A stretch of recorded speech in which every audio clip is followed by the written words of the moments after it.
Hi hello ನಮಸ್ಕಾರ ಎಲ್ರಿಗೂ. S V B official ಚಾನಲ್ಗೆ ಸ್ವಾಗತ ಸುಸ್ವಾಗತ. ನಾನು ನಿಮ್ಮ ಪ್ರೀತಿಯ ನಿರೂಪಕ ಹಾಗೂ ಗಾಯಕ ವರ್ಧನ್ ಬಾಲು. ಇವತ್ತಿನ ನಮ್ಮ ಗೆಲುವಿನ ಪಯಣ ಕಾರ್ಯಕ್ರಮಕ್ಕೆ ಮುಖ್ಯ ಅತಿಥಿಯಾಗಿ ನಮ್ಮೊಂದಿಗೆ ಶ್ರೀಯುತ ಎಸ್ ವಿಶ್ವೇಶ್ವರಯ್ಯ ಅವರಿದ್ದಾರೆ. ಎಸ್ ಅವರು ನಮ್ಮ ಮುಖ್ಯ ಅತಿಥಿಯಾಗಿ ಬಂದಿದ್ದಾರೆ ನಮ್ಮ ಕಾರ್ಯಕ್ರಮಕ್ಕೆ. ರಸ್ತೆ ಸುರಕ್ಷತೆ ಮತ್ತು ಜೀವನ ಕೌಶಲ್ಯ ತರಬೇತಿ ನೀಡುತ್ತಿರುವ ಶ್ರೀ ವಿಶ್ವೇಶ್ವರ ಅವರಿಗೆ ನಾವು ಎಸ್ ವಿ ಬಿ ಆಫಿಷಿಯಲ್ ಚಾನಲ್ಗೆ ಸ್ವಾಗತ ಬಯಸೋಣ. ನಮಸ್ಕಾರ.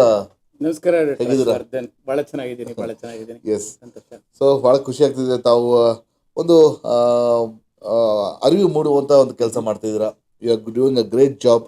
ಆ್ಯಂಡ್ ವೀಕ್ಷಕರೇ, ನಿಮ್ಮನ್ನು ಹೇಳಕ್ಕೆ ಇಷ್ಟಪಡ್ತೇನೆ, he has already given training around 6 lakhs 6 lakh ಜನರಿಗೆ ಅವರು ಟ್ರೈನಿಂಗ್ನ ಕೊಟ್ಟಿದ್ದಾರೆ. ಎಷ್ಟು ಒಂದು 25 ವರ್ಷ ಸರ್? ಕಳೆದ 25 ವರ್ಷಗಳಿಂದ 6 lakhs ಜನರಿಗೆ ಅವ್ರು ಟ್ರೈನಿಂಗ್ ಕೊಟ್ಟಿದ್ದಾರೆ. ಅಂದರೆ ಎಷ್ಟು ಅದ್ಭುತವಾದ ಒಂದು ಕೆಲಸನ ಮಾಡಿದ್ದಾರೆ. ಸೀರಿಯಸ್ಲಿ ಅ ಗ್ರೇಟ್ ಜಾಬ್ ಅಂತ ಹೇಳ್ಬೋದು. ಸೊ ಬನ್ನಿ ವೀಕ್ಷಕರೇ, ಅವ್ರ ಬಗ್ಗೆ ಅವರಿಂದಲೇ ತಿಳ್ಕೊಳ್ಳೋಣ. ಸೊ ಮೊದಲಿಗೆ ಸರ್, ನಿಮ್ಮ ಒಂದು ವಿದ್ಯಾಭ್ಯಾಸ ಬಗ್ಗೆ, ನಿಮ್ಮ ತಂದೆ ತಾಯಿ ಬಗ್ಗೆ ಮತ್ತು ನಿಮ್ಮ ವಿದ್ಯಾಭ್ಯಾಸ ಬಗ್ಗೆ ನಮ್ಮ ವೀಕ್ಷಕರಿಗೆ ತಿಳಿಸಿ. ನಿಮ್ಮ ಹುಟ್ಟೂರು? ಸರ್, ಎಲ್ಲರ ಹಾಗೆ ನಾನು ಕೂಡ ಒಂದು ಗ್ರಾಮೀಣ ಪ್ರದೇಶದಿಂದ ಬಂದಂತ ವ್ಯಕ್ತಿ. ಓಕೆ. ಬಹಳ ದೂರ ಏನಿಲ್ಲ, ಇಲ್ಲೇ ಬೆಂಗಳೂರು ಹತ್ರ ದೊಡ್ಡಬಳ್ಳಾಪುರ ತಾಲೂಕಿನ ಅಲ್ಲಿ ಒಂದು ರಾಜಘಟ್ಟ ಅಂತ ಒಂದು ಹಳ್ಳಿ. ಓಕೆ. ನಮ್ಮ ತಂದೆ ಅಲ್ಲಿ ಹಳ್ಳಿ ಶಾನ್ಭವರಾಗಿದ್ರು. ಒಂದು ಉತ್ಕೃಷ್ಟವಾದ ಬದುಕು ಅವರು. ಓಕೆ. ನೀತಿಯಿಂದ ಬದುಕಿದಂತವರು, ವ್ಯಾಲ್ಯೂಸ್ಗೆ ಬಹಳ ಇಂಪಾರ್ಟೆನ್ಸ್ ಕೊಡ್ತಾ ಇದ್ರು. ಓಕೆ. ಸೊ ತಂದೆ ಶಾಮಣ್ಣವರು ಅಂತೇಳಿ ಶಾನ್ಭವ್ ಶಾಮಣ್ಣವರು ಅಂತ, ತಾಯಿ ವೆಂಕಟಲಕ್ಷ್ಮಮ್ಮ ಅಂತ, ಅವರ ಪುತ್ರ ನಾನು. ಹಾಗಾಗಿ ನಾನು ಬಹಳ ಬಾಲ್ಯದಲ್ಲೇನೆ ಮನೆ ಬಿಡುವಂತ ಪರಿಸ್ಥಿತಿ. ಯಾಕೆಂದ್ರೆ ಹೌದು, ವಿದ್ಯಾಭ್ಯಾಸಕ್ಕಾಗಿ ನಾನು 5 ಕಿಲೋಮೀಟರ್ ಬರ್ಬೇಕಿತ್ತು, ದೊಡ್ಡಬಳ್ಳಾಪುರ ಬರ್ಬೇಕಿತ್ತು ಓದೋದಕ್ಕೆ. ಹಾಗಾಗಿ 5 ಕಿಲೋಮೀಟರ್ಗಳು ನಾನು ನಡ್ಕೊಂಡ್ ಬರ್ತಾ ಇದ್ದೆ, ನಡ್ಕೊಂಡು ಹೋಗ್ತಾ ಇದ್ದೆ. ಬಹಳ ಚೆನ್ನಾಗಿತ್ತು ಜೀವನ, ತುಂಬಾ ಚೆನ್ನಾಗಿತ್ತು. ಆಗಿದ್ರು ಕೂಡ ಸ್ಟ್ರಗಲ್ ಇದ್ರು ಕೂಡ it was interesting. Most enjoyable life had in the village. So ನಾನು ಪ್ರೀ ಯೂನಿವರ್ಸಿಟಿ ವರೆಗೆ ನಾನು ದೊಡ್ಡಬಳ್ಳಾಪುರದಲ್ಲಿ ವಿದ್ಯಾಭ್ಯಾಸ ಆಯಿತು. ಅದಾದ ನಂತರ ನನ್ನ ಹೈಯರ್ ಎಜುಕೇಶನ್ಗೆ ನನ್ನ ಅಣ್ಣ ಇಲ್ಲಿ ಬೆಂಗಳೂರಿನಲ್ಲಿ ವಿಕ್ಟೋರಿಯಾ ಆಸ್ಪತ್ರೆಯಲ್ಲಿ ಕೆಲಸ ಮಾಡ್ತಾ ಇದ್ರು ಕಾಂಪೌಂಡರ್ ಆಗಿ. ಅವ್ರ ಜೊತೆಗೆ ಇಲ್ಲಿ ಬಂದೆ. ಬಾಸವನಗುಡಿಯಲ್ಲಿ ಇರತಕ್ಕಂಥ APS ಕಾಲೇಜಲ್ಲಿ ನಾನು ಡಿಗ್ರಿ ಕಂಪ್ಲೀಟ್ ಮಾಡಿದೆ. So immediately after my graduation ನನಗೆ ಕೆಲಸದ ಅನಿವಾರ್ಯತೆ ಬಹಳ ಇತ್ತು. ಹಾಗಾಗಿ ನನಗೆ ತಾಜ್ ವೆಸ್ಟ್ ಎಂಡ್ ಅಲ್ಲಿ ಒಂದು ಕೆಲಸ ಸಿಕ್ತು. ಮೊದಲನೇ ಕೆಲಸ ಅದು ತಾಜ್ ಗ್ರೂಪ್ ಆಫ್ ಹೋಟೆಲ್ಸ್. ಒಂದು ರೀತಿ 5 ಸ್ಟಾರ್ ಹೋಟೆಲ್. ನಾನು ಬಂದಿರೋದು ಗ್ರಾಮೀಣ ಪ್ರದೇಶ, ಒಂದು ರೀತಿ ಆತಂಕ. ಹೇಗೆ ಇದು ಇಡೀ ಜಗತ್ತಿನ ಪರಿಚಯ, ಅಲ್ಲಿ ಎಲ್ಲ ಸೆಲೆಬ್ರಿಟೀಸೇ ಬರ್ತಾ ಇದ್ದಿದ್ದು. 5 ಸ್ಟಾರ್ ಹೋಟೆಲ್ ಅಂದ್ಮೇಲೆ ಶ್ರೀಮಂತರು, ಸೆಲೆಬ್ರಿಟೀಸ್, ಕ್ರಿಕೆಟ್ ಪ್ಲೇಯರ್ಸ್, ಸಿನಿಮಾ ನಟರುಗಳು, ರಾಜಕೀಯ ಮುಖಂಡರುಗಳು, ಇಂಥದ್ದೇ ಎಲ್ಲರೂ VVIPs ಹಾಗೆ ನೋಡಿದ್ರೆ 5 ಸ್ಟಾರ್ ಹೋಟೆಲ್ಸ್ ಅಲ್ಲಿ. ಸೊ ಇದರಲ್ಲಿ ಹೇಗೆ ನಾನು ಗೆಟಲಾಂಗ್ ಆಗ್ತೀನಿ ಅನ್ನೋ ಒಂದು ಭಯದ ವಾತಾವರಣದಲ್ಲೇ ನಾನು ನನ್ನ ವೃತ್ತಿನ ಪ್ರಾರಂಭ ಮಾಡಿದೆ. ಆದ್ರೆ ಕಾಲಕ್ರಮೇಣ ಎಲ್ಲವೂ ಅಡ್ಜಸ್ಟ್ ಆಗ್ತಾ ಬಂತು. ಸೊ ಅಲ್ಲಿಂದ ಫುಡ್ ಅಂಡ್ ಬ್ಯೂರೇಜ್ ಅಲ್ಲಿ ನನಗೆ ಮ್ಯಾನೇಜ್ಮೆಂಟ್ ಟ್ರೈನಿಂಗ್ ಆಗಿ ನನಗೆ ಅಲ್ಲೇ ತಗೊಂಡ್ರು. ಅಲ್ಲಿ ನನಗೆ F&B ಟ್ರೈನಿಂಗ್, F&B ಡಿಪಾರ್ಟ್ಮೆಂಟ್ ಅಲ್ಲಿ. ನಾನು ಅಲ್ಲಿ ಸೀನಿಯರ್ ಕ್ಯಾಪ್ಟನ್ ಅಂತ ಹೇಳ್ತಾರೆ, ಅಲ್ಲಿಂದ ಪ್ರಾರಂಭ ಮಾಡಿದೆ ನನ್ನ ವೃತ್ತಿನ. On deputation I was sent to Calcutta, Taj Bengal ಅಲ್ಲಿ ಸ್ವಲ್ಪ ದಿನ ಇದ್ದೆ. ಅದಾದ್ಮೇಲೆ ಹೈದರಾಬಾದ್ ಮತ್ತು ಚೆನ್ನೈ ನಗರಗಳಲ್ಲಿ ಚೆನ್ನೈ ಆಲ್ಸೋ. ಸೊ ಅಲ್ಲಿ ತಮಿಳ್ ಕಲ್ತ್ರ? ಆಗ ಅಲ್ಲಿ ಸ್ವಲ್ಪ ಮಾತಾಡ್ತಾ ಇದ್ದೆ, but I am not very fluent because lot of gap is there now. But I understand Tamil, ಎಲ್ಲ ವರ್ಡ್ ಅರ್ಥ ಆಗುತ್ತೆ ನನಗೆ. ಮಾತಾಡಿ ಅಭ್ಯಾಸ ಯಾರು ಇಲ್ವಲ್ಲ ಜೊತೆ ಮಾತಾಡೋದಕ್ಕೆ. ಎಷ್ಟು ವರ್ಷ ಇದ್ರಿ ತಾವಲ್ಲಿ? ತುಂಬಾ ಇರ್ಲಿಲ್ಲ, ನಾನು ಒಂದು 2 ವರ್ಷಗಳ ಕಾಲ ಕೆಲಸ ಮಾಡಿದೆ. ನಂದು ಹೈದರಾಬಾದ್ ಅಲ್ಲಿ ಇದ್ದೆ. ಹಾಗೆ ತೆಲುಗು ನಂಗೆ ಚೆನ್ನಾಗಿ ಬರುತ್ತೆ. ಸೊ ನಿಮ್ಮ ವಿದ್ಯಾಭ್ಯಾಸ ಬಗ್ಗೆ ನಮ್ಮ ವೀಕ್ಷಕರು ತಿಳಿಸಿ, ಹೇಗೆ ಅದು ಎಲ್ಲಿವರೆಗೆ? ಅದೇ ನಾನು ಓದಿದ್ದು BCom. ಅದಾದ್ಮೇಲೆ ನಾನು ಮತ್ತೆ ಮುಂದುವರ್ಸಕ್ಕಾಗ್ಲಿಲ್ಲ. ನಾನು ಹೈಯರ್ ಎಜುಕೇಶನ್ ಮಾಡ್ಬೇಕು ಅಂತ ಇದ್ರು ಕೂಡ, ಬಟ್ ಪರಿಸ್ಥಿತಿ ನನ್ನ ಕೈಲಿ, ಕೆಲಸ ಅನಿವಾರ್ಯ ಆಯ್ತು. ಮನೆ ಪರಿಸ್ಥಿತಿ ಎಲ್ಲ ಆಗಿತ್ತು, ಆಗ್ಲಿಲ್ಲ. ಸೊ ಕೆಲಸದಲ್ಲೇ ಹೋದೆ. ನನಗೆ ಓದಿದ್ದೇನೋ ಮಾಡಿದ್ದೇನೋ ಹಾಗೆ ನೋಡಿದ್ರೆ ಒಂದು ಅವಕಾಶ ಸಿಕ್ಕ ಹಾಗೆ ಹೋಗ್ತಾ ಇದ್ದೆ. ಫುಡ್ ಅಂಡ್ ಬ್ಯೂರೇಜ್ ಅಲ್ಲೂ ಸಾಕಷ್ಟು ಹೆಸರು ಮಾಡಿದೆ ನಾನು. ಒಳ್ಳೊಳ್ಳೆ ರೆಸ್ಟೋರೆಂಟ್ಗಳನ್ನ ಮ್ಯಾನೇಜ್ ಮಾಡ್ತಾ ಇದ್ದೆ. ಅಷ್ಟೊತ್ತಿಗೆ ನಾನು ತಾಜ್ ವೆಸ್ಟ್ ಅಲ್ಲಿ ಇರ್ಬೇಕಾದ್ರೇನೆ ನನಗೆ ಮದುವೆ ಆಯ್ತು. ಮದುವೆ ಆದ್ಮೇಲೆ ನನಗಿಬ್ಬರು ಮಕ್ಕಳು. ಚಿಕ್ಕ ಚಿಕ್ಕ ಮಕ್ಕಳನ್ನ ಅವ್ರನ್ನ ನಾನು ತುಂಬಾ ಮಿಸ್ ಮಾಡ್ಕೊಳ್ತಾ ಇದ್ದೆ ಅಂತ ಹೇಳಿ ಡಿಸೈಡೆಡ್ ಟು ಸೆಟ್ಲ್ ಇನ್ ಬ್ಯಾಂಗ್ಳೂರ್, ಎಲ್ಲೂ ಹೋಗೋದು ಬೇಡ, ಕುಟುಂಬದ ಜೊತೆ ಸ್ವಲ್ಪ, ಇಲ್ಲಾಂದ್ರೆ ಅದು ನಾನ್ ಮಾಡ್ತಿರೋ ಕ್ರೈಮ್ ಅಂತ ನನಗನ್ನಿಸ್ತು. ಅದಕ್ಕೊಂದು ಘಟನೆ ಹೇಳ್ತೀನಿ ಕೇಳಿ. ಒಮ್ಮೆ ನನ್ನ ಮಗ ನನಗೆ ಒಂದು ಹಾಲಿಡೇಸ್ ಅಲ್ಲಿ ಬಂದಿದ್ದೆ ನಾನು ರಜದಲ್ಲಿ ಬೆಂಗಳೂರಿಗೆ. ಆಗ ಚಿಕ್ಕ ಮಗ ಕುಮಾರನ್ಸಲ್ಲಿ ಓದ್ತಾ ಇದ್ದ. ಅವ್ನು ನನಗೆ ಕೇಳಿದ, ಡ್ಯಾಡಿ ನನಗೆ ಇವತ್ತು ಸ್ಕೂಲ್ಗೆ ಬಿಡು ನೀನು ಅಂತ.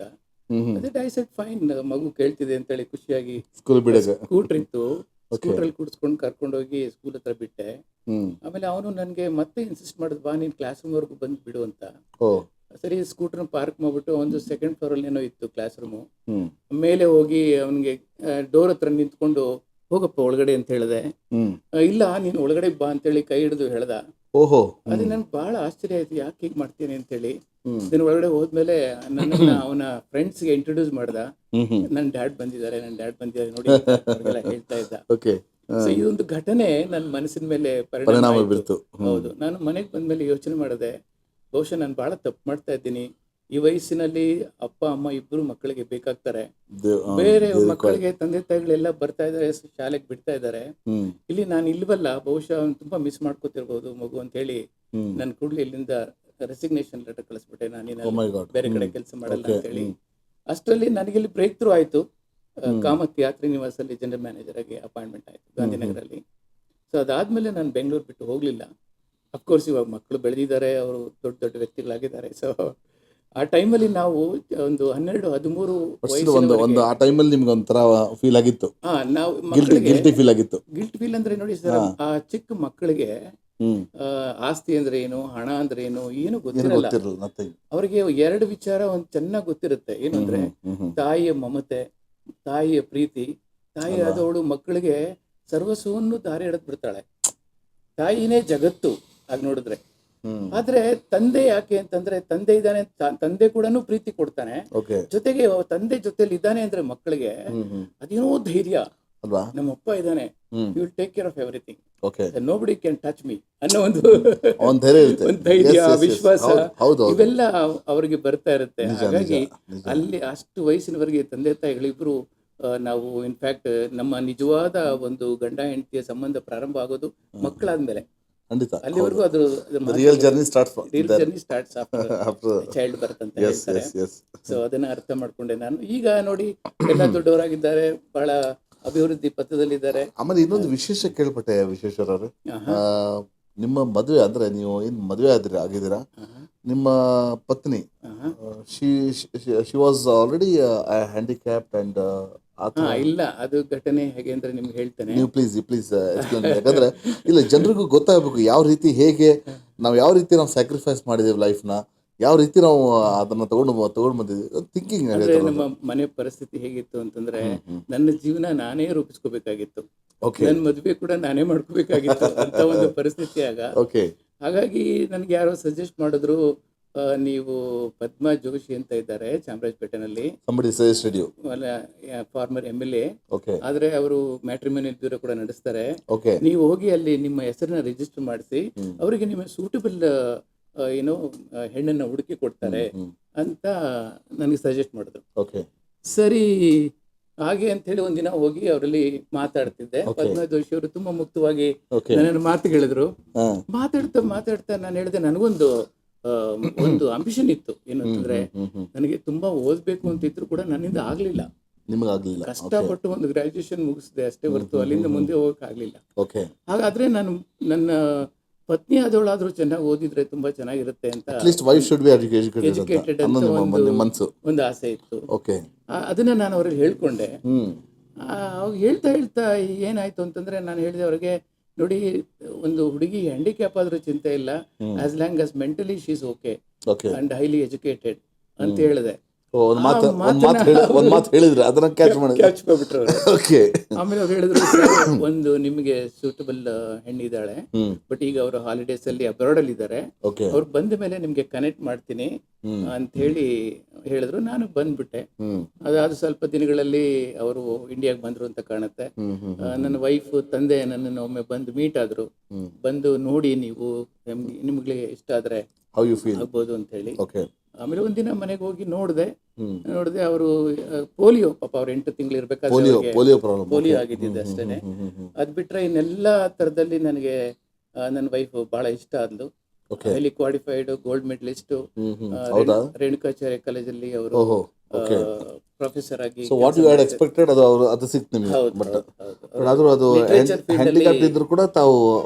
ಲಿಟರೇಚರ್ ಫೀಲ್ಡ್ ಅಲ್ಲಿ ತುಂಬಾ ಸಾಧಕರು. ಹಾಗಾಗಿ ಎಲ್ಲವೂ ಆಯ್ತು. ನಾನು ಹೇಳಿದೆ ಸಿಂಪಲ್ ಮದ್ವೆ ಆಗ್ಬೇಕು, ಆಮೇಲೆ ತಗೋಬಾರ್ದು, ಇದೆಲ್ಲ ಒಂದು ಕೆಲವು ಕಂಡೀಷನ್ಸ್. ಹಾಗೆ ಆಯ್ತು, ಒಂದು ಹೆಚ್ಚು ಕಮ್ಮಿ ಮನೆಯಲ್ಲೇ ಎಲ್ಲ ಆಯ್ತು. ನನ್ನ ತಂದೆ ತಾಯಿಗಳನ್ನೆಲ್ಲ ಕನ್ವಿನ್ಸ್, ನಿಯರೆಸ್ಟ್ ಫ್ಯಾಮಿಲಿ ಮಾತ್ರ ಅದನ್ನ ಕರೆಸಿ ಒಂದು ಸರಳವಾದ ವಿವಾಹ ಆದ. ಸೊ ಗಾಡ್ಸ್ ಗ್ರೇಸ್, ನನಗಿಬ್ರು ಮಕ್ಕಳು ಇದ್ದಾರೆ. ಅವರು, ನನ್ನ ಪತ್ನಿ ಸ್ವಲ್ಪ ಡೆಲಿವರಿ ಟೈಮಲ್ಲಿ ಕಷ್ಟ ಆಗ್ಬೋದು ಅಂತೇಳಿ ಅವರ ಅಕ್ಕ ಒಂದು ಕ್ಲಿನಿಕ್ ನಡೆಸ್ತಾ ಇದ್ರು ಅಲ್ಲಿ ಅಮೆರಿಕದಲ್ಲಿ. ಅವರು ಡಾಕ್ಟ್ರು. ಅವರ ಸಹಾಯದಿಂದ ನಮ್ಮ ಇಬ್ಬರು ಮಕ್ಕಳು ಅಮೆರಿಕದಲ್ಲಿ ಬರ್ತಾ ಇತ್ತು. ಹಾಗಾಗಿ ಅವರು Born citizens of America. But ಆದ್ರೂ ಕೂಡ ನನ್ನ ವೈಫ್ ಅವರು ಇಲ್ಲ, ಎಜುಕೇಶನ್ ಇಂಡಿಯನ್ ಇದ್ರಲ್ಲೇ ಆಗ್ಬೇಕು ಅಂತ ಹೇಳಿ ನಾವಿಲ್ಲಿ ಪರ್ಮಿಷನ್ ತಗೊಂಡು ಮಕ್ಕಳಿಬ್ಬರನ್ನು ಚಿಕ್ಕ ವಯಸ್ಸಿನಲ್ಲೇ ಕರ್ಕೊಂಡ್ಬಂದು ಪ್ರೈಮರಿ ಎಜುಕೇಶನ್ ಕೊಟ್ರ. ಹೌದೌದು, ಇಲ್ಲೇ ಎಜುಕೇಶನ್ ಇಲ್ಲೇ ಆಯ್ತು. ಸೊ ಭಾರತದ ಸಂಸ್ಕಾರ ಇದೆ, ಅದು ಬೇಕು ಸರ್. ನಮ್ಗೆ ಬಹಳ ಮುಖ್ಯ ಆಗಿದೆ, ಅದು ಬಹಳ ಮುಖ್ಯ. ಓನ್ಲಿ ಆಫ್ಟರ್ ಹೈಯರ್ ಎಜುಕೇಶನ್ ಮಾತ್ರ ಅವರು ಅಮೆರಿಕ ಅಲ್ಲಿ ಹೋಗ್ಲಿ ಅಂತ. ಎಷ್ಟು ವರ್ಷ ಇಲ್ಲಿ ಓದಿಸಿದ್ ನೀವು ಸರ್? ಗ್ರಾಜುಯೇಷನ್ ಆಗೋವರೆಗೂ ಇಬ್ರು ಇಲ್ಲೇ ಓದಿದ್ದು. ಹೌದಾ? ಮಗ ಇಬ್ರು ಜೈನ್ ಕಾಲೇಜ್, ಕುಮಾರನ್ಸ್ ಮತ್ತೆ ಜೈನ್ ಕಾಲೇಜ್ ಓದಿದ್ದು. ಮಗ ರಾಜರಾಜೇಶ್ವರಿ ಮೆಡಿಕಲ್ ಕಾಲೇಜಲ್ಲಿ MBBS ಮಾಡ್ದ. ಅಲ್ಲಿಂದ MD ಮಾಡೋದಕ್ಕೆ ಕ್ಲೀವ್ಲ್ಯಾಂಡ್ ಮೆಡಿಕಲ್ ಕಾಲೇಜ್ ಹೋದ, ಅಮೆರಿಕ ಕ್ಲೀವ್ಲ್ಯಾಂಡ್. ಅಲ್ಲಿ ಅವ್ರು MD ಮುಗಿತಿದ್ದಾಗೆ ಅವನಿಗೆ 5 ವರ್ಷ ಕಾರ್ಡಿಯಾಲಜಿ ಬಗ್ಗೆ ರಿಸರ್ಚ್ ಮಾಡೋದಕ್ಕೆ ಮಿಡ್ಲ್ ವೆಸ್ಟ್ ಅಮೆರಿಕಾ ಕ್ಯಾನ್ಸಸ್ ಅಲ್ಲಿ ಸೀಟ್ ಸಿಕ್ತು. ಹಾಗಾಗಿ ಕೂಡ್ಲೆ ಅಲ್ಲಿ ಹೋದ. Completed is education. ಹಾಗಾಗಿ ಆಮೇಲೆ ಈಗ ಫ್ಲಾರಿಡಾ ಸ್ಟೇಟಲ್ಲಿ ಮಯಾಮಿ ಅನ್ನೋ ಸಿಟಿನಲ್ಲಿ ವಾಸ ಮಾಡ್ತಿದ್ದಾನೆ. 2019 ಅಲ್ಲಿ ಅವನು ತನ್ನ ಕ್ಲಾಸ್ಮೇಟ್ ಅನ್ನ ಇಷ್ಟಪಡ್ತಾ ಇದ್ದ. ನನ್ಗೆ ಒಳ್ಳೆ ಸೊಸೆ ಇದ್ದಾಳೆ. ಸೊ ಇಬ್ರು ಸಂತೋಷವಾದ ಜೀವನ, ಲವ್ ಮ್ಯಾರೇಜ್, ಬಹಳ ಚೆನ್ನಾಗಿದ್ದಾರೆ. They are living like friends. ಬಹಳ ಖುಷಿ ಆಗುತ್ತೆ ಅವ್ರು ನೋಡಿದಾಗ. ನನಗೀಗ ಒಂದು ವರ್ಷ 2 ತಿಂಗಳಾಯ್ತು. ಒಬ್ಬ ಮೊಮ್ಮಗ ಹುಟ್ಟಿದ್ದಾನೆ, ಬಹಳ ಮುದ್ದಾದ ಮೊಮ್ಮಗ ಇದ್ದಾನೆ, ನಮನ್ ಅಂತೇಳಿ. ಸೊ ಅವನ ಜೊತೆ 6 ತಿಂಗಳು ಕಳೆದ್ಬಿಟ್ಟೆ ಲಾಸ್ಟ್ ಇಯರ್ ನಾನು. Very wonderful, happiest moment I ever had with my grand child. ಅದರಷ್ಟು ಖುಷಿ ಯಾವುದಲ್ಲ, ಅದೇನೋ ಒಂದು ಅಟ್ರಾಕ್ಷನ್. ಗ್ರ್ಯಾಂಡ್ ಚೈಲ್ಡ್ ಅಂತಂದ್ರೆ ಖುಷಿನೇ ಬೇರೆ.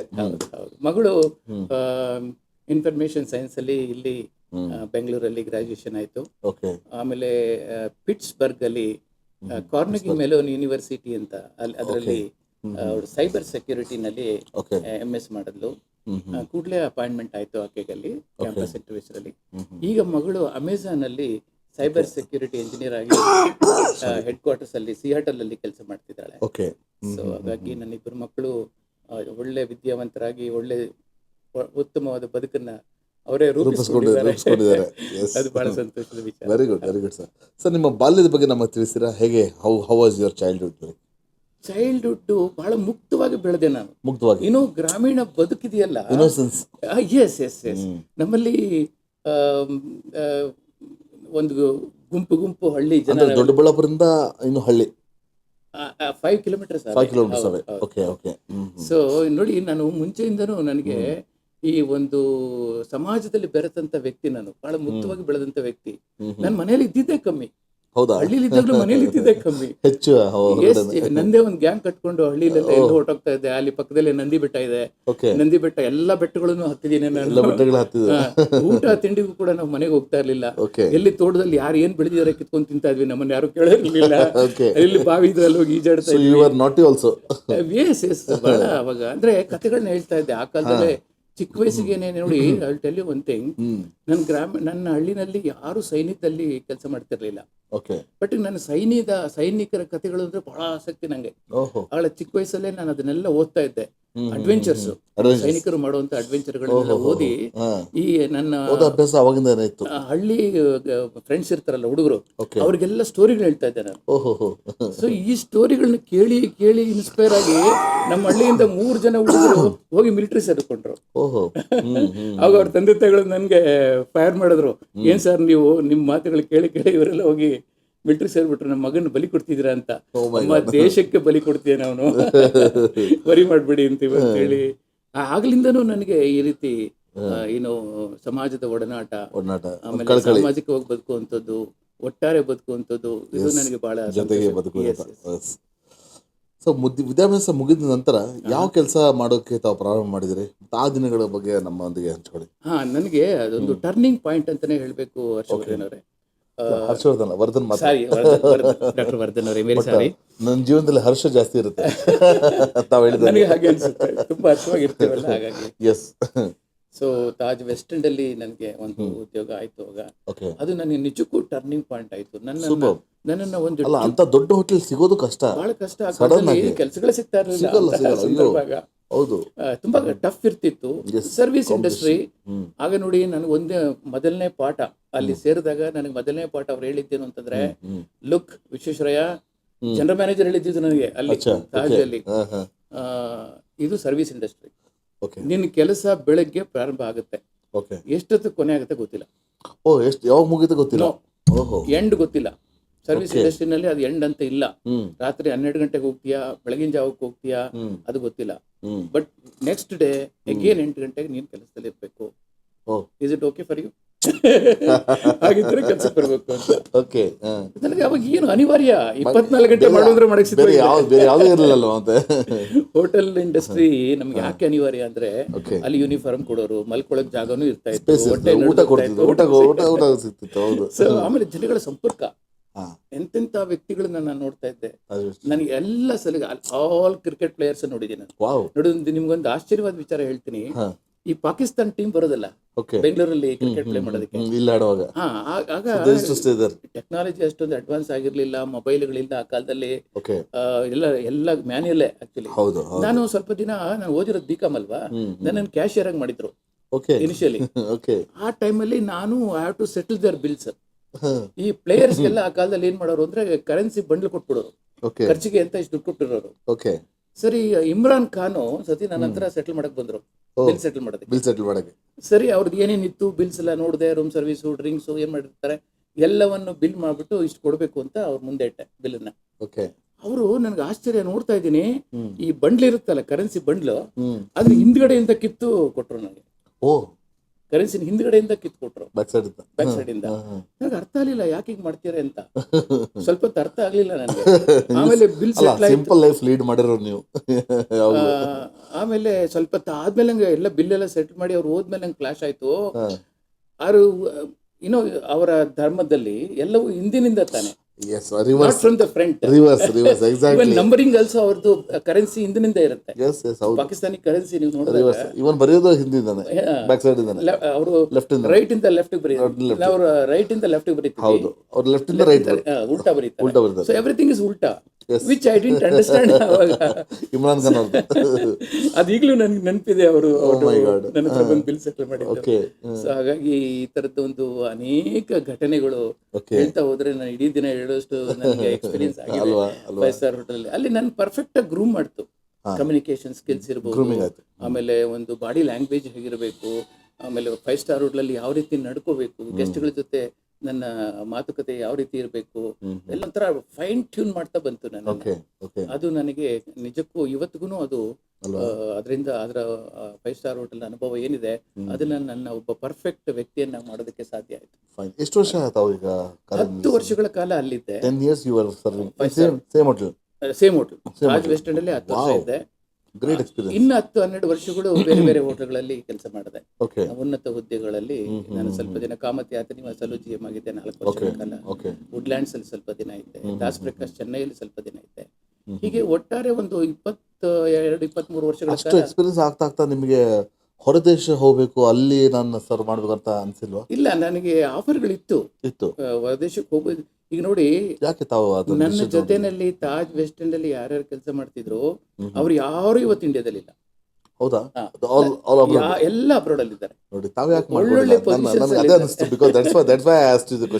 ಅವರು ಕೆಲವರು ಲಂಡನ್ ಅಲ್ಲಿ ಇದ್ದಾರೆ, ಕೆಲವರು ಸ್ವಿಟ್ಜರ್ಲ್ಯಾಂಡ್ ಅಲ್ಲಿ ಇದ್ದಾರೆ, ಝೂರಿಚ್ ಅಲ್ಲಿ. ಮಯಾಮಿಗೆ ನನ್ನ ಮಗನ ನೋಡಕ್ಕೆ ಅಂತ ಹೋಗ್ತೀನಿ. ಭೂಮಿಯ ಒಂದು ಆಕರ್ಷಣೆ ನಿಮಗೆ. ಮಯಾಮಿನಲ್ಲಿ ನನ್ನ ಒಬ್ಬ ತುಂಬಾ ಒಳ್ಳೆ ಸ್ನೇಹಿತ, ನಾವಿಬ್ರು ಒಟ್ಟಿಗೆ ಕೆಲಸ ಮಾಡ್ತಾ ಇದ್ವಿ ತಾಜ್ ವೆಸ್ಟ್ ಎಂಡ್ ಅಲ್ಲಿ. ಅವನು ನನ್ನನ್ನು ಮಯಾಮಿಲಿ ಆಫ್ಟರ್ 30 years ಮೀಟ್ ಆದ. ಅವನಲ್ಲಿ ರಾಯಲ್ ಕೆರಿಬಿಯನ್ ಕ್ರೂಸ್ ಲೈನರ್ ಅಲ್ಲಿ ಗ್ಲೋಬಲ್ HR ಮ್ಯಾನೇಜರ್ ಕೆಲಸ ಮಾಡ್ತಿದ್ದಾನೆ. ಓಹೋ ಓಕೆ ಸೊ ಇವತ್ತು ಏನಾಗಿದೆ, ಮೊಬೈಲಿಂದ Yes. ಏನ್ ತಾಜ್ ಅಲ್ಯೂಮಿನಿ ಅಂತ ನಾವು ಮಾಡ್ಕೊಂಡಿದ್ದೀವಿ. Yes. ಹಾಗಾಗಿ ಇಡೀ ಪ್ರಪಂಚದಲ್ಲಿ ಎಲ್ಲೇ ಇದ್ರು ಕೂಡ ನಾವೆಲ್ಲ ಒಟ್ಟಾಗಿದ್ದೀವಿ ಇವತ್ತು. ಮತ್ತೆ ಸೇರ್ತದೆ. ಮತ್ತೆ ಸೇರ್ತಾ ಇದ್ದೀವಿ. ಹೌದು. ಸೂಪರ್. ಸರ್, ನೀವು ಟ್ರೈನಿಂಗ್ ಕೊಡೋದಕ್ಕೆ ಯಾವಾಗಿಂದ ಪ್ರಾರಂಭ ಮಾಡಿದಿರಿ ಈ ತರ ಒಂದು ಟ್ರೈನಿಂಗ್ ಕೊಡೋದು? ಮತ್ತೆ ಯಾವ ವಿಷಯದ ಬಗ್ಗೆ ಟ್ರೈನಿಂಗ್ ಕೊಡ್ತಿದ್ರಿ? ನೋಡಿ, ನಾನು ತರಬೇತಿ ಮಾಡೋದು ನನಗೊಂಥರ ಪ್ಯಾಷನ್. ಓಕೆ. ನಾನು ಅದನ್ನ ತುಂಬಾ ಎಂಜಾಯ್ ಮಾಡ್ತೀನಿ. ಯಾವಾಗಿಂದ ಪ್ಯಾಷನ್ ಶುರು ಆಗಿದೆ? ಇದು ನಾನು ಹೋಟೆಲ್ ಇಂಡಸ್ಟ್ರಿಯಲ್ಲಿ ಇದ್ದಾಗಲೇ ಪ್ರಾರಂಭ ಆಯ್ತು. ಅವಾಗಿಂದಾನೆ? ಅಲ್ಲಿ ಆನ್ ಜಾಬ್ ಟ್ರೈನಿಂಗ್ ಅಂತ ಇರ್ತಾ ಇತ್ತು. ಓಕೆ. ನಾವು ಏನು ವೇಟರ್ಗಳು ನಮ್ಮ ಜೊತೆ ಕೆಲಸ ಮಾಡ್ತಾರೆ, ಅವ್ರಿಗೆಲ್ಲ ನಾವು ಕೆಲಸ ಪ್ರಾರಂಭ ಮಾಡಕ್ಕೆ ಮುಂಚೆ ಲೈನ್ ನಿಲ್ಲಿಸ್ಬಿಟ್ಟು ನಾವು ಅವ್ರಿಗೆ ಬ್ರೀಫ್ ಮಾಡ್ತಾ ಇದ್ವಿ. ಓಕೆ. ಇವತ್ತು ಯಾವ ರೂಮಲ್ಲಿ ಯಾವ ತರ VIP ಗಳಿದ್ದಾರೆ, ಪರಿಸ್ಥಿತಿ ಹೇಗಿದೆ, ಅವರೆಲ್ಲ ಕ್ಲೀನ್ ಆಗಿ ಬಂದಿದಾರಾ, ಉಗುರು ಕಟ್ ಮಾಡಿದಾರಾ, ಶೇವ್ ಮಾಡಿದಾರಾ, ಡಿಸಿಪ್ಲಿನ್, ಅಬ್ಸಲ್ಯೂಟ್ ಡಿಸಿಪ್ಲಿನ್ ಅಲ್ಲೆಲ್ಲ. ಓಕೆ. ಸೊ ಅದನ್ನೆಲ್ಲ ನಾವು ವೆರಿಫೈ ಮಾಡ್ಬೇಕಿತ್ತು, ಚೆಕ್ ಮಾಡ್ಬೇಕಿತ್ತು. ಓಕೆ. ಅಲ್ಲಿಂದನೇ ಪ್ರಾರಂಭ ಆಯ್ತು. ಆಮೇಲೆ ನೋಡಿ, ಹೋಟೆಲ್ ಇಂಡಸ್ಟ್ರಿನಲ್ಲಿ ಒಂದು ವಿಚಾರ ನಿಮ್ಗೆ ಹೇಳ್ತೀನಿ. ಹೇಳಿ. ಹೋಟೆಲ್ಲು ತುಂಬಾ ಚೆನ್ನಾಗಿ ನಡೀತಾ ಇದ್ರೆ, ಕಸ್ಟಮರ್ಸ್ ಬರ್ತಾ ಇದ್ರೆ, ಹೋಗ್ತಾ ಇದ್ರೆ, ಅಲ್ಲಿ ಮ್ಯಾನೇಜರ್ಗೆ ಏನು ಕೆಲಸ ಇರಲ್ಲ. ಓಹೋ, ಅದು ಕರೆಕ್ಟ್ ಅದು ಆಟೋಮೆಟಿಕ್ ನಡ್ಕೊಂಡು ಹೋಗ್ತಿರುತ್ತೆ. ನಡ್ಕೊಂಡು ಹೋಗ್ತಿರುತ್ತೆ. When restaurant is not doing good, that time manager is required. ಆವಾಗ ಮ್ಯಾನೇಜರ್ ಇಂಪಾರ್ಟೆನ್ಸ್ ಗೊತ್ತಾಗೋದು, ಅವನ ರೋಲ್ ಏನು ಅಂತ ಅವಾಗ ಗೊತ್ತಾಗುತ್ತೆ, ಎಬಿಲಿಟಿ ಏನು ಅಂತ ಅವಾಗಲೇ ಗೊತ್ತಾಗೋದು ಅಲ್ವಾ? ಯಾಕಂದ್ರೆ ನೋಡಿ, ಈಗ ಕಿಚನ್ ಅಲ್ಲಿ ಅಡಿಗೆ ಎಲ್ಲ ರೆಡಿ ಇರುತ್ತೆ. ಹೌದು. ರೆಸ್ಟೋರೆಂಟ್ ಅಲ್ಲಿ ಒಳಗಡೆ ಟೇಬಲ್ ಎಲ್ಲ ಸೆಟ್ ಆಗಿರುತ್ತೆ. ವೇಟರ್ಗಳು ಟ್ರಿಮ್ ಮಾಡಿ ಡ್ರೆಸ್ ಮಾಡ್ಕೊಂಡು ನಿಂತ್ಕೊಂಡಿದ್ದಾರೆ. ಎಲ್ಲ set, everything is set. But guest ಯಾರು ಇಲ್ಲ, ಟೇಬಲ್ ಎಲ್ಲ ಖಾಲಿ ಇದೆ. ಏನ್ ಮಾಡ್ಬೇಕು ಅವಾಗ? ಓಕೆ. ಸೈಕಲಾಜಿಕಲಿ ಎಂಪ್ಲಾಯೀಸ್ ಹುಚ್ಚರಾಗ್ಬಿಡ್ತಾರೆ. ನಿಜ ನಿಜ ನಿಜ ನಿಜ. ಆಗ ಮ್ಯಾನೇಜರ್ ರೋಲ್ ಬರುತ್ತೆ. ಮ್ಯಾನೇಜರ್ ಅದನ್ನ ಏನ್ ಮಾಡ್ಬೇಕು ಅಂದ್ರೆ, ಅವ್ರನ್ನ we have to keep them live. ಅವ್ರನ್ನ ನಿಲ್ಲಿಸ್ಕೋಬೇಕು. ಅದು ನಿಲ್ಸ್ಕೊಂಡು ಲೈನ ನಿಲ್ಸ್ಕೊಂಡು ಮೆನು ಬಗ್ಗೆ ನಾಲೆಡ್ಜ್ ಮಾಡ್ಬೇಕು ಅವ್ರಿಗೆ. ಮೆನು ಬಗ್ಗೆ, ಗೆಸ್ಟ್ಗಳು ಏನೇನ್ ಕೇಳ್ತಾರೆ, ಕೇಳಿದಾಗ ಯಾವ ರೀತಿ ನೀನು ಉತ್ತರ ಕೊಡ್ತೀಯ, ನಿನಗೆ ನಾಲೆಡ್ಜ್ ಇಲ್ಲ ಅಂದ್ರೆ ಯಾವ ರೀತಿ ಮಾತಾಡ್ತೀಯ ನೀನು. ನಮ್ಮಲ್ಲಿ ನೋಡಿ, 5 ಸ್ಟಾರ್ ಹೋಟೆಲ್ಸ್ ಅಲ್ಲಿ ಅಂತಂದ್ರೆ ಕಾಂಟಿನೆಂಟಲ್, ಚೈನೀಸ್, ಓರಿಯೆಂಟಲ್, ಇಂಡಿಯನ್ ಎಲ್ಲಾ ಕ್ವಿಸಿನ್ ಇರುತ್ತೆ. ಅದ್ರ ಬಗ್ಗೆ ನಿನಗೆ ಮಾಹಿತಿ ಇಲ್ಲ ಅಂದ್ರೆ ಗೆಸ್ಟ್ ಹೇಗೆ ಸಜೆಸ್ಟ್ ಮಾಡ್ತೀಯ ನೀನು? ಹೌದು. ಸೊ ಈ ತರದ್ದು ನಾವು ಕಲ್ತ್ಕೊಂಡು ನಮ್ಮ ವೇಟರ್ಗಳಿಗೆ ಹೇಳ್ಬೇಕಿತ್ತು. ನೋಡಿ, ನೀವು ಬಹಳ ಇಂಪಾರ್ಟೆಂಟ್ ವಿಚಾರ ನಿಮ್ಗೆ ಹೇಳ್ತೀನಿ. ನಾವು ಇವಾಗ ಲಿಕರ್ ಸರ್ವಿಸ್ ಮಾಡ್ತೀವಿ ಅಲ್ಲಿ 5 ಸ್ಟಾರ್ ಹೋಟೆಲ್ಸ್ ಅಲ್ಲಿ. ಪ್ರತಿಯೊಂದು ಲಿಕರ್ ಬ್ರ್ಯಾಂಡ್ ಏನಿರುತ್ತೆ ಅದ್ರ ಬಗ್ಗೆ ಕಂಪ್ಲೀಟ್ ಮಾಹಿತಿ ನಮಗೆ ಗೊತ್ತಿರಬೇಕು. ಓಹೋ.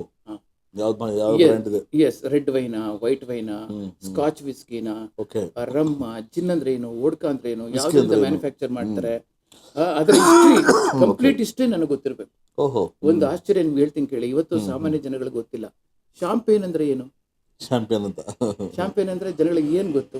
ಸೆಲೆಬ್ರೇಷನ್ ಯೂಸ್ ಮಾಡ್ತಾರೆ, ಅಷ್ಟು ಗೊತ್ತು ಅಲ್ವಾ? ಅಷ್ಟೇ ಗೊತ್ತು. ಬರ್ತ್ಡೇ ಆಯ್ತು, ಕ್ರಿಕೆಟ್ ಗೆದ್ಬಿಟ್ರು, ಶಾಂಪೇನ್ ಪಾರ್ಟಿ.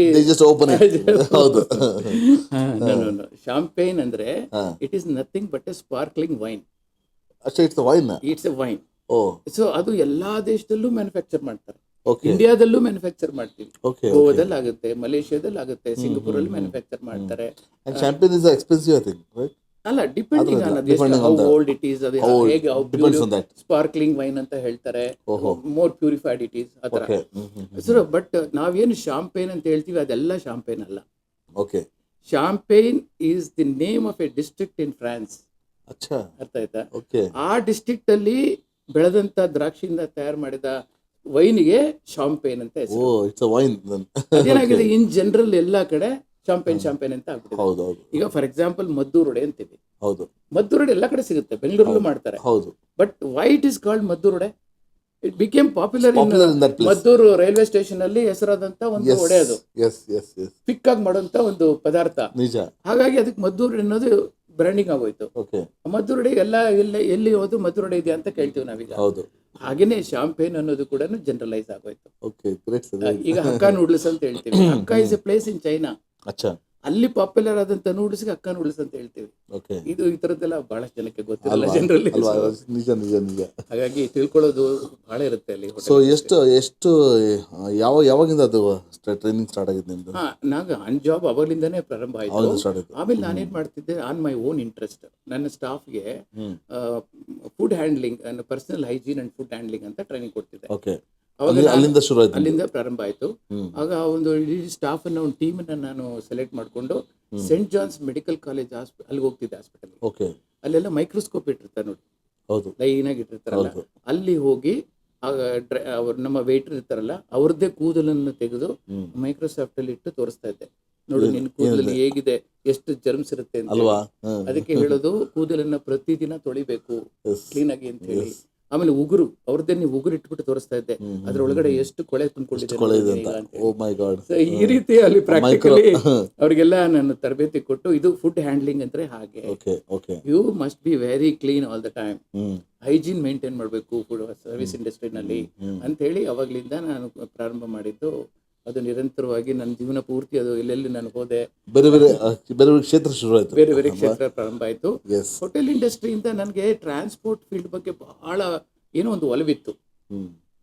ತುಂಬಾ ಓಡಾಡ್ಬೋದು, ಜಾಗಗಳನ್ನ ನೋಡ್ಬೋದು, ದೇಶ ವಿದೇಶಗಳನ್ನ ಸುತ್ತಬೇಕು. ಅದೇನೋ ಹೇಳ್ತಾರಲ್ಲ, ಕೋಶ ಓದು ದೇಶ ಸುತ್ತು, ಅದ್ರ ಬಗ್ಗೆ ಒಲವು ಜಾಸ್ತಿ ಇತ್ತು. ಹಾಗಾಗಿ ನಾನು one point of time decide ಮಾಡ್ಬಿಟ್ಟೆ. ಸರ್, ನೀವು 12 ವಿಷಯಗಳ ಬಗ್ಗೆ ಟ್ರೈನಿಂಗ್ ಕೊಡ್ತಿದ್ರಲ್ವಾ? ಸೊ ಅಂತ ಕೇಳ್ಪಟ್ವಿ, ಅದ್ರ ಬಗ್ಗೆ ನಮ್ಮ ವೀಕ್ಷಕರು ತಿಳಿಸ್ರಿ.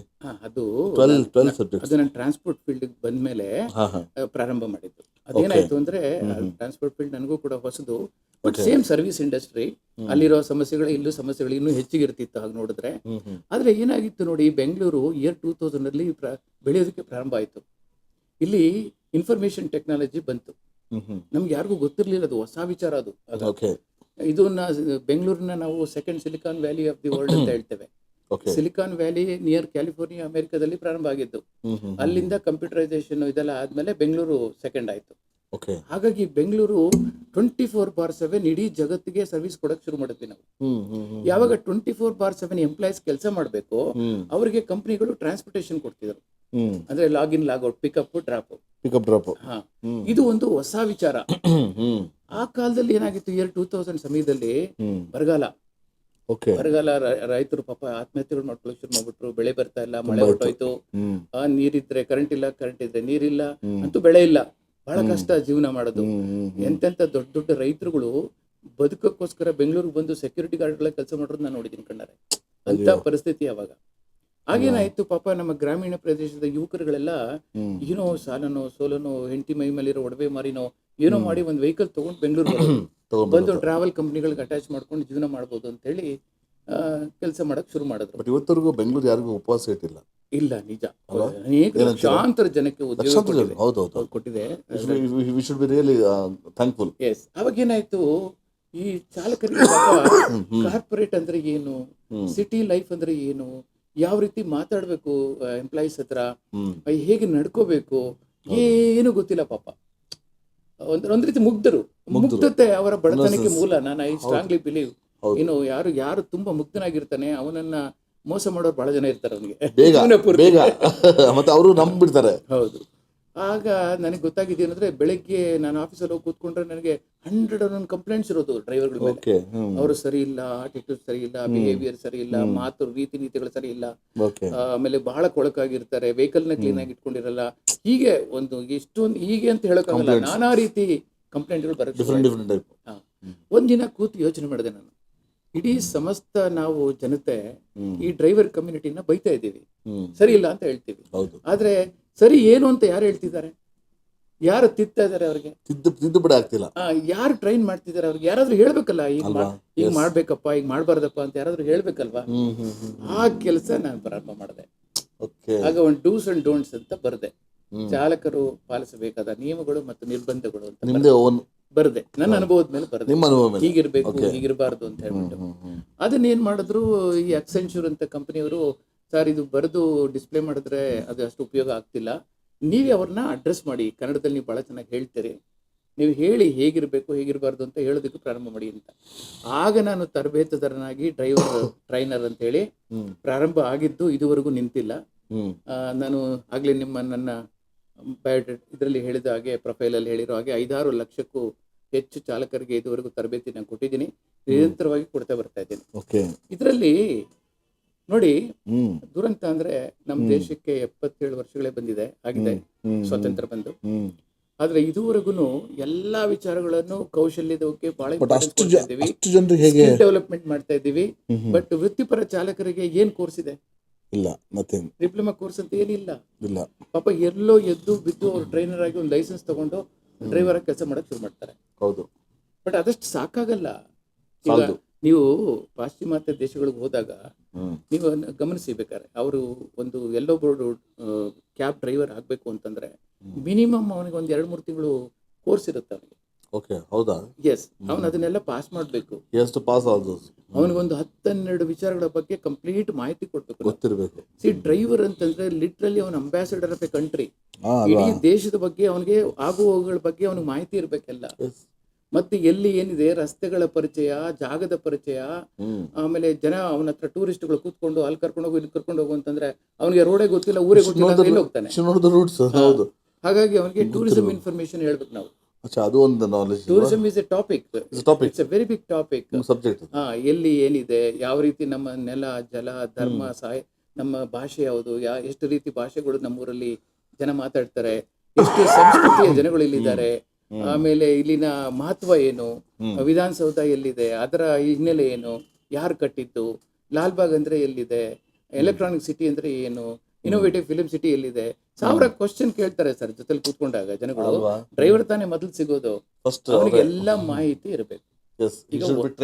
ಟ್ರೈನ್. ಓಕೆ, ಜೊತೆಗೆ ಇವಾಗ ಫಾರ್ ಎಕ್ಸಾಂಪಲ್ ನಮ್ಮ ಚಾಲಕ ನಮ್ಮೂರ್ನವನೇ, ಅವನಿಗೆಲ್ಲ ಗೊತ್ತಿದೆ. ಈಗ ಅವನಿಗೆ ಅವ್ರ ಪ್ರಶ್ನೆ ಕೇಳ್ತಿದ್ರು ಇವನ್ ಬಾಯಿ ಬಿಡ್ತಿಲ್ಲ. ಯಾಕೆಂದ್ರೆ ಅವ್ರ ಭಾಷೆ ಇವನಿಗೆ ಬರಲ್ಲ, ಇವ್ರ ಭಾಷೆ ಅವನಿಗೆ ಬರಲ್ಲ, ಲ್ಯಾಂಗ್ವೇಜ್ ಪ್ರಾಬ್ಲಮ್, ಕಮ್ಯುನಿಕೇಶನ್ ಗ್ಯಾಪ್ ಆಗುತ್ತೆ. ಹಾಗಾಗಿ ಒಬ್ಬ ಚಾಲಕನಾದವನಿಗೆ ಸ್ವಲ್ಪ ಮಟ್ಟಿಗೆ ಮಾತಾಡೋಷ್ಟು ಆಂಗ್ಲ ಭಾಷೆಯ ಪರಿಚಯ ಬಹಳ ಮುಖ್ಯ ಬೇಕು. ಲ್ಯಾಂಗ್ವೇಜ್ ಪವರ್ ನ ಅವನಿಗೆ ನಾವು ಕೊಡ್ಬೇಕಾಗುತ್ತೆ, ಅವನಿಗೆ ಟೀಚ್ ಮಾಡ್ಬೇಕಾಗುತ್ತೆ. ರೋಮಿಂಗ್ ಅರೌಂಡ್ ಇಂಡಿಯಾ ಅಂದ್ರೆ ಹಿಂದಿ ಬೇಕು. ಹಿಂದಿ ಅದು ನ್ಯಾಷನಲ್ ಲ್ಯಾಂಗ್ವೇಜ್, ಹಿಂದಿ ಸ್ವಲ್ಪ ಗೊತ್ತಿರಬೇಕು. ಬಟ್ ಹೆಚ್ಚಿಗೆ ಬರೋರು ಯಾರು, ಬೆಂಗಳೂರು ಅಂತ ನಗರದಲ್ಲಿ ಇವತ್ತು ನೀವು ನೋಡಿದ್ರೆ ಒಂದು ದಿನಕ್ಕೆ 700 ರಿಂದ 750 ಫ್ಲೈಟ್ಸ್ ಲ್ಯಾಂಡ್ ಆಗ್ತಾ ಇದೆ. ಏರ್ಪೋರ್ಟ್ ಸಾಕಾಗ್ತಿಲ್ಲ ಇವತ್ತು, ಅದಕ್ಕೆ ಇನ್ನೊಂದು ಏರ್ಪೋರ್ಟ್ ಬಗ್ಗೆ ಮಾಡ್ತೀವಿ. ಯು ಕ್ಯಾನ್ ಇಮ್ಯಾಜಿನ್, ಒಂದು ಫ್ಲೈಟ್ ಲ್ಯಾಂಡ್ ಆಯ್ತು ಅಂದ್ರೆ 350-400 ಜನ ಇಳಿತಾರೆ ಅಲ್ವಾ. 750 ಲ್ಯಾಂಡ್ ಆಗುತ್ತೆ ಅಂದ್ರೆ ಎಷ್ಟು ಲಕ್ಷ ಜನಗಳು ಬರ್ತಾರೆ. ಹಾಗಾಗಿ Bangalore city is fastest growing city in the world. ಅತಿ ವೇಗವಾಗಿ ಬೆಳೀತಾ ಇದೆ. ಇವತ್ತು ಆಲ್ಮೋಸ್ಟ್ 2 ಕೋಟಿವರೆಗೂ ಜನಸಂಖ್ಯೆ ಇದೆ. ಅದು ಇನ್ಫ್ರಾಸ್ಟ್ರಕ್ಚರ್ ಡೆವಲಪ್ಮೆಂಟ್ ಆಗ್ತಾ ಇದೇನೆ ಇಲ್ಲ ಅಂತ ನಾನು ಹೇಳಲ್ಲ, ಬಟ್ ಬಹಳ ಲೋ ಫೇಸ್ ಅಲ್ಲಿ ಆಗ್ತಾ ಇದೆ. But still more than expectation ಇನ್ನೂ ಹೆಚ್ಚಿದೆ. ಹೌದು. ಹಾಗಾಗಿ ನಾನು ಇದೆಲ್ಲ ವಿಚಾರಗಳನ್ನ ತರಬೇತಿ ಕೊಡೋದಕ್ಕೆ ಪ್ರಾರಂಭ ಮಾಡಿದೆ ಚಾಲಕರಿಗೆ. ಅದಲ್ಲದೆ ಅವನಿಗೆ ಸ್ವಲ್ಪ ವೆಹಿಕಲ್ ಓಡಿಸ್ತಿರ್ಬೇಕಾದ್ರೆ ಅವನಿಗೆ ಬೇಸಿಕ್ ಟೆಕ್ನಿಕಲ್ ನಾಲೆಡ್ಜ್ ಇರಬೇಕು. ಅದೇನು ಫ್ರಂಟ್ ವೀಲ್ ಡ್ರೈವಾ, 4 ವೀಲ್ ಡ್ರೈವಾ, ಅದೇ ಡೀಸೆಲ್ ಎಂಜಿನ್, ಪೆಟ್ರೋಲ್ ಎಂಜಿನ್, ಸ್ವಲ್ಪ ಮಾಹಿತಿ ಅವನಿಗೆ ಗೊತ್ತಿರಬೇಕು. ಅದಾದ್ಮೇಲೆ ಅವನಿಗೆ ಏನಾದ್ರು ಪ್ರಯಾಣಿಕರಿಗೆ ತೊಂದರೆ ಆಯ್ತು ಅಂತಂದ್ರೆ ಇಮಿಡಿಯೇಟ್ ಆಗಿ ಏನ್ ಮಾಡ್ಬೇಕು ಅಂತ ಅವ್ನಿಗೆ ಗೊತ್ತಿರಲ್ಲ. ಅದರಿಂದ ಬೇಸಿಕ್ ಲೈಫ್ ಸಪೋರ್ಟು, ಆಮೇಲೆ CPR ಮಾಡೋ ಹಾಗೆ ಅವ್ನ ಕಾರ್ಡಿಯಾಲಜಿ, ಏನಾದ್ರು ಹಾರ್ಟ್ ಅಟ್ಯಾಕ್ ಆಗಿದ್ರೆ ಅವ್ನಿಗೆ ಯಾವ ರೀತಿ ಟ್ರೀಟ್ ಮಾಡ್ಬೇಕು ಅವ್ರು ಇಮಿಡಿಯೇಟ್ ಆಗಿ ಮಾಡೋದನ್ನ ನಾವು ಫಸ್ಟ್ ಏಡ್ ನ ಕಲ್ಸ್ಕೊಡ್ಬೇಕು. ಎಮರ್ಜೆನ್ಸಿ ಮೆಡಿಸಿನ್ ಬಗ್ಗೆ ನಾಲೆಡ್ಜ್ ಅನ್ನು ಕೊಟ್ಟಿರ್ಬೇಕು. ನಂತರ ಅವನಿಗೆ ಯಾರ ಜೊತೆಲಿ ಯಾವ ರೀತಿ ಬಿಹೇವ್ ಮಾಡಬೇಕು, ಹೆಣ್ಮಕ್ಳಿದ್ರೆ ಹೇಗೆ ಗೌರವದಿಂದ ನೋಡ್ಬೇಕು, ಸೀನಿಯರ್ ಸಿಟಿಸನ್ಸ್ ಅನ್ನ ಯಾವ ರೀತಿ ಕಾಣಬೇಕು, ಅಂಗವಿಕಲಿದ್ರೆ ಯಾವ ರೀತಿ ನೀನ್ ಬಿಹೇವ್ ಮಾಡ್ಬೇಕು, ಇದನ್ನೆಲ್ಲ ಹೇಳುವಂತದ್ದು. ಆಮೇಲೆ ಅವ್ರು ಮಿಸ್ಬಿಹೇವ್ ಮಾಡಿದ್ರೆ ಅದಕ್ಕೆ ಕಾನೂನು ಏನ್ ಹೇಳುತ್ತೆ. ಈಗ prevention of sexual arrangement in work place ಅಂತ ಇದೆ. ಅದ್ರ ಜೊತೆಗೆ ಇನ್ನೊಂದು ಪೋಕ್ಸೋ ಕಾಯ್ದೆ ಇದೆ ಮಕ್ಕಳ ಜೊತೆ. ಹಾಗೇನಾದ್ರೂ ಏನು ಮಿಸ್ಬಿಹೇವ್ ಮಾಡಿದ್ರೆ ಅವನಿಗೆ ಶಿಕ್ಷೆ ಯಾವ ರೀತಿ ಆಗುತ್ತೆ. ಈಗ ದೇಶದ ಕಾನೂನು ಏನ್ ಹೇಳುತ್ತೆ, ನಮ್ಮ ಕಾನ್ಸ್ಟಿಟ್ಯೂನ್ಸಿ ಏನ್ ಹೇಳುತ್ತೆ, ಕಾನ್ಸ್ಟಿಟ್ಯೂಷನ್ ಏನ್ ಹೇಳುತ್ತೆ. ಪ್ರಜಾಪ್ರಭುತ್ವದಲ್ಲಿ ನಾವಿದ್ದೀವಿ ಆಡಳಿತದಲ್ಲಿ. ಸೊ ಡೆಮೋಕ್ರಸಿನಲ್ಲಿ ಕಾನ್ಸ್ಟಿಟ್ಯೂಷನ್ ಮುಖ್ಯ. ಅದರ ಒಂದ್ ಸ್ವಲ್ಪ ಆದ್ರೂ ಅವನಿಗೆ ಅರಿವಿರ್ಬೇಕು. ಈ ತರದ್ದೆಲ್ಲ ಲಾ ಆಫ್ ದಿ ಕಂಟ್ರಿ ಅವನಿಗೆ ಟೀಚ್ ಮಾಡ್ತಕ್ಕಂಥದ್ದು ಬೇಕಾಗುತ್ತೆ. ಕಮ್ಯುನಿಕೇಶನ್ ಸ್ಕಿಲ್ಸ್ ಹೇಳ್ಬೇಕಾಗತ್ತೆ, ಮೊಮೆಂಟ್ಸ್ ಆಫ್ ಟ್ರೂತ್ ಬಗ್ಗೆ ಹೇಳ್ಬೇಕಾಗತ್ತೆ. ಹೀಗೆ ಒಟ್ಟಾರೆ 12 ಸಬ್ಜೆಕ್ಟ್ ನಾನು ಅದನ್ನ ಕಂಪಲ್ಸರಿ ಅವ್ನಿಗೆ ಹೇಳ್ಬೇಕು ಅಂತ ಹೇಳಿ ಡಿಸೈಡ್ ಮಾಡಿದೆ. ಅದಕ್ಕೆ ನಾನು ಕಾಂಟೆಂಟ್ ಡೆವಲಪ್ ಮಾಡಿದೆ, ಹೇಳ್ತಾ ಬಂದೆ, ನಿರಂತರವಾಗಿ ಹೇಳ್ತಾ ಇದ್ದೀನಿ. ಇನ್ನಷ್ಟು ಮಾಡಿಫೈ ಆಗಿದ್ದೀನಿ, ಇನ್ನಷ್ಟು ಅಡ್ವಾನ್ಸ್ ಆಗಿದ್ದೀನಿ, ನಿರಂತರವಾಗಿ ಆಗ್ತಾ ಇದೆ ಸರ್. ಅಪ್ಗ್ರೇಡ್ ಆಗಿದೆ ಸರ್. ಇವಾಗ ಟ್ರೈನಿಂಗ್ ಎಲ್ಲಿ ಕೊಡ್ತೀವಿ, ತರಬೇತಿ ಎಲ್ಲಿ ನೀಡ್ತಿದ್ದೀರಾ? ಎಲ್ಲ ಕಾರ್ಪೊರೇಟ್ ವಲಯದಲ್ಲಿ ನಡೀತಾ ಇದೆ. ನಾಳೆ ಕೂಡ ಒಂದು ಪ್ರೋಗ್ರಾಮ್ ಇದೆ ನನಗೆ. ಪ್ರತಿ ವೀಕೆಂಡ್ ಅವರು ವೀಕ್ ಡೇಸ್ ಅಲ್ಲಿ ಸಿಗೋಲ್ಲ, ಕೆಲಸ ಮಾಡ್ತಿರ್ತಾರೆ. ವೀಕೆಂಡ್ಸ್ ಅಲ್ಲಿ ಎಲ್ಲಾದ್ರೂ ಒಂದ್ ಕಡೆ ಅಸೆಂಬಲ್ ಮಾಡ್ತಾರೆ, ನನ್ನನ್ನು ಕರೆಸಿ ಪ್ರೋಗ್ರಾಮ್ ಮಾಡಿಸ್ತಾರೆ. ನಾನೇನ್ ಮಾಡಿದೆ, ಇದು ಬರೀ ಇಷ್ಟು ಹೇಳಿದ್ರೆ ಸಾಕಾಗಲ್ಲ, ಇವ್ರಿಗೆ ಎಲ್ಲ ಅರ್ಥ ಆಗ್ಬೇಕು ಅಂದ್ರೆ ಜೀವನ ಕೌಶಲ್ಯ ಬಹಳ ಮುಖ್ಯ ಅಂತ ಹೇಳಿ of late I started telling dum. Literally ಅವರ ಬದುಕಿಗೆ ಎಂಟ್ರಾಗ್ ಶುರು ಆದೆ. ಅಂದ್ರೆ ಅವ್ರು ಯಾವ ರೀತಿ ಜೀವನ ನಡೆಸ್ತಾ ಇದ್ದಾರೆ. ಇವ್ರಿಗೆಲ್ಲ ಕೋಪದಿಂದ ಹೇಗೆ ಬದುಕುಗಳನ್ನ ನಾಶ ಮಾಡ್ಕೋತೀವಿ ನಾವು. ಎಷ್ಟೋ ಸತಿ ಕೋಪದಿಂದ ಕೊಲೆಗಳೇ ನಡೆದೋಗ್ತಾ ಇದೆ, ಸಂಬಂಧಗಳ ಹಾಳಾಗುತ್ತೆ.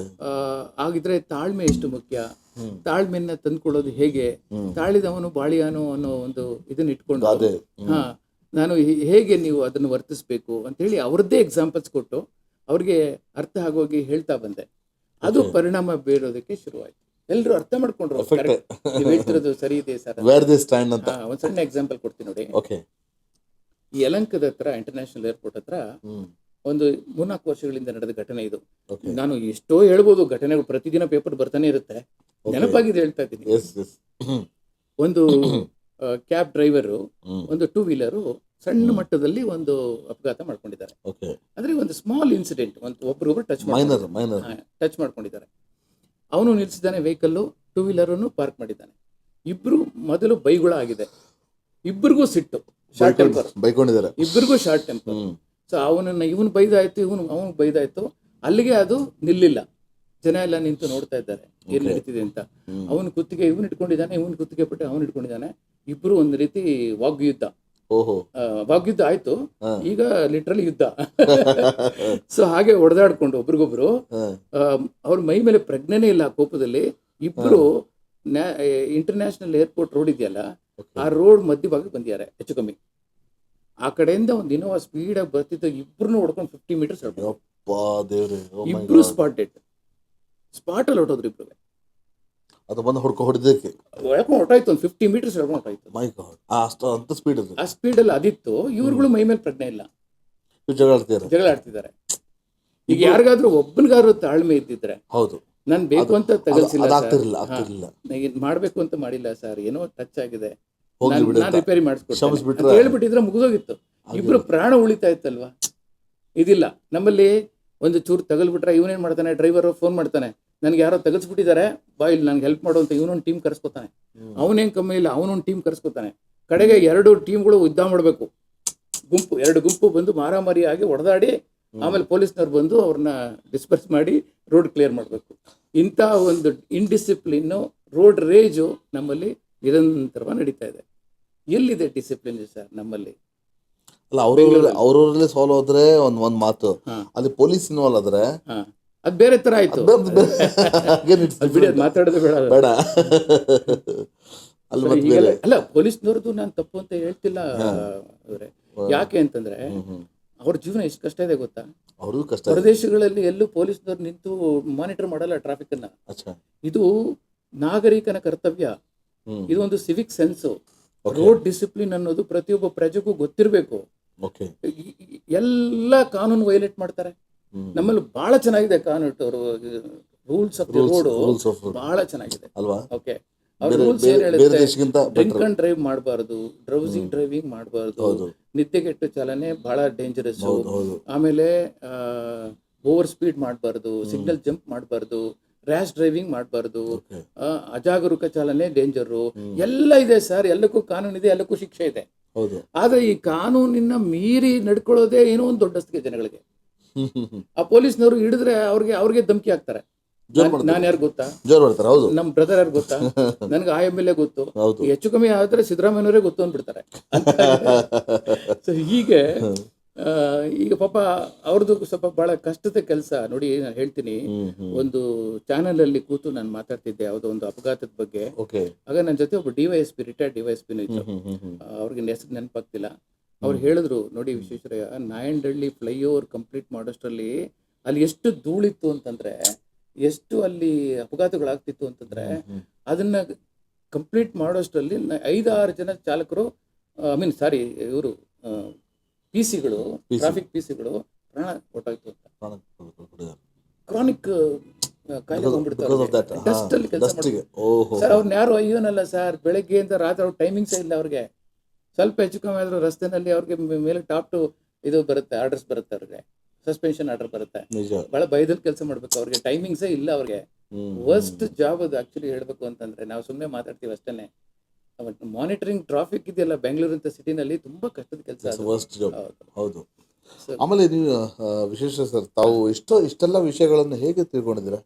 ಹೌದು, ಅದಕ್ಕೆ ಯಾವ್ದಾದ್ರು ಪುಸ್ತಕ ಓದ್ತಿದ್ರ? ಏನಿಲ್ಲ, ಅನುಭವ ಸರ್, ಅನುಭವ. ನನ್ನ ಜೊತೆ ಪೊಲೀಸ್ನವರು ಬರ್ತಾ ಇದ್ರು ಟ್ರೈನಿಂಗ್ ಕೊಡೋದಕ್ಕೆ. ಎಷ್ಟು ಕಡೆ ಅವ್ರನ್ನು ಕರ್ಕೊಂಡು ಟ್ರೈನಿಂಗ್ ಕೊಡ್ತಾ ಇದ್ದೆ.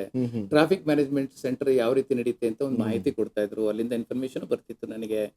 ಸೊ ಹಾಗಾಗಿ ನೋಡಿ, today it is all driven by technology. ಎಲ್ಲ through satellite, everything, entire city ಟ್ರಾಫಿಕನ್ನು ಮ್ಯಾನೇಜ್ ಮಾಡೋಕ್ಕೆ ಸಾಧ್ಯ. ಪ್ರದೇಶಗಳಲ್ಲಿ ಯಾರು ಪೊಲೀಸ್ನವರು ರಸ್ತೆಯಲ್ಲಿ ಇರಲ್ಲ. ಆದರೆ ನೋಡಿ, ಒಂದು ಗಹನವಾದ ವಿಚಾರ ನಿಮ್ಗೆ ಹೇಳ್ತೀನಿ. ಈ ದ್ವಿಚಕ್ರ ವಾಹನಗಳು ಇವತ್ತು 85 ಲಕ್ಷ ದ್ವಿಚಕ್ರ ವಾಹನ ಇದೆ ಬೆಂಗಳೂರಲ್ಲಿ.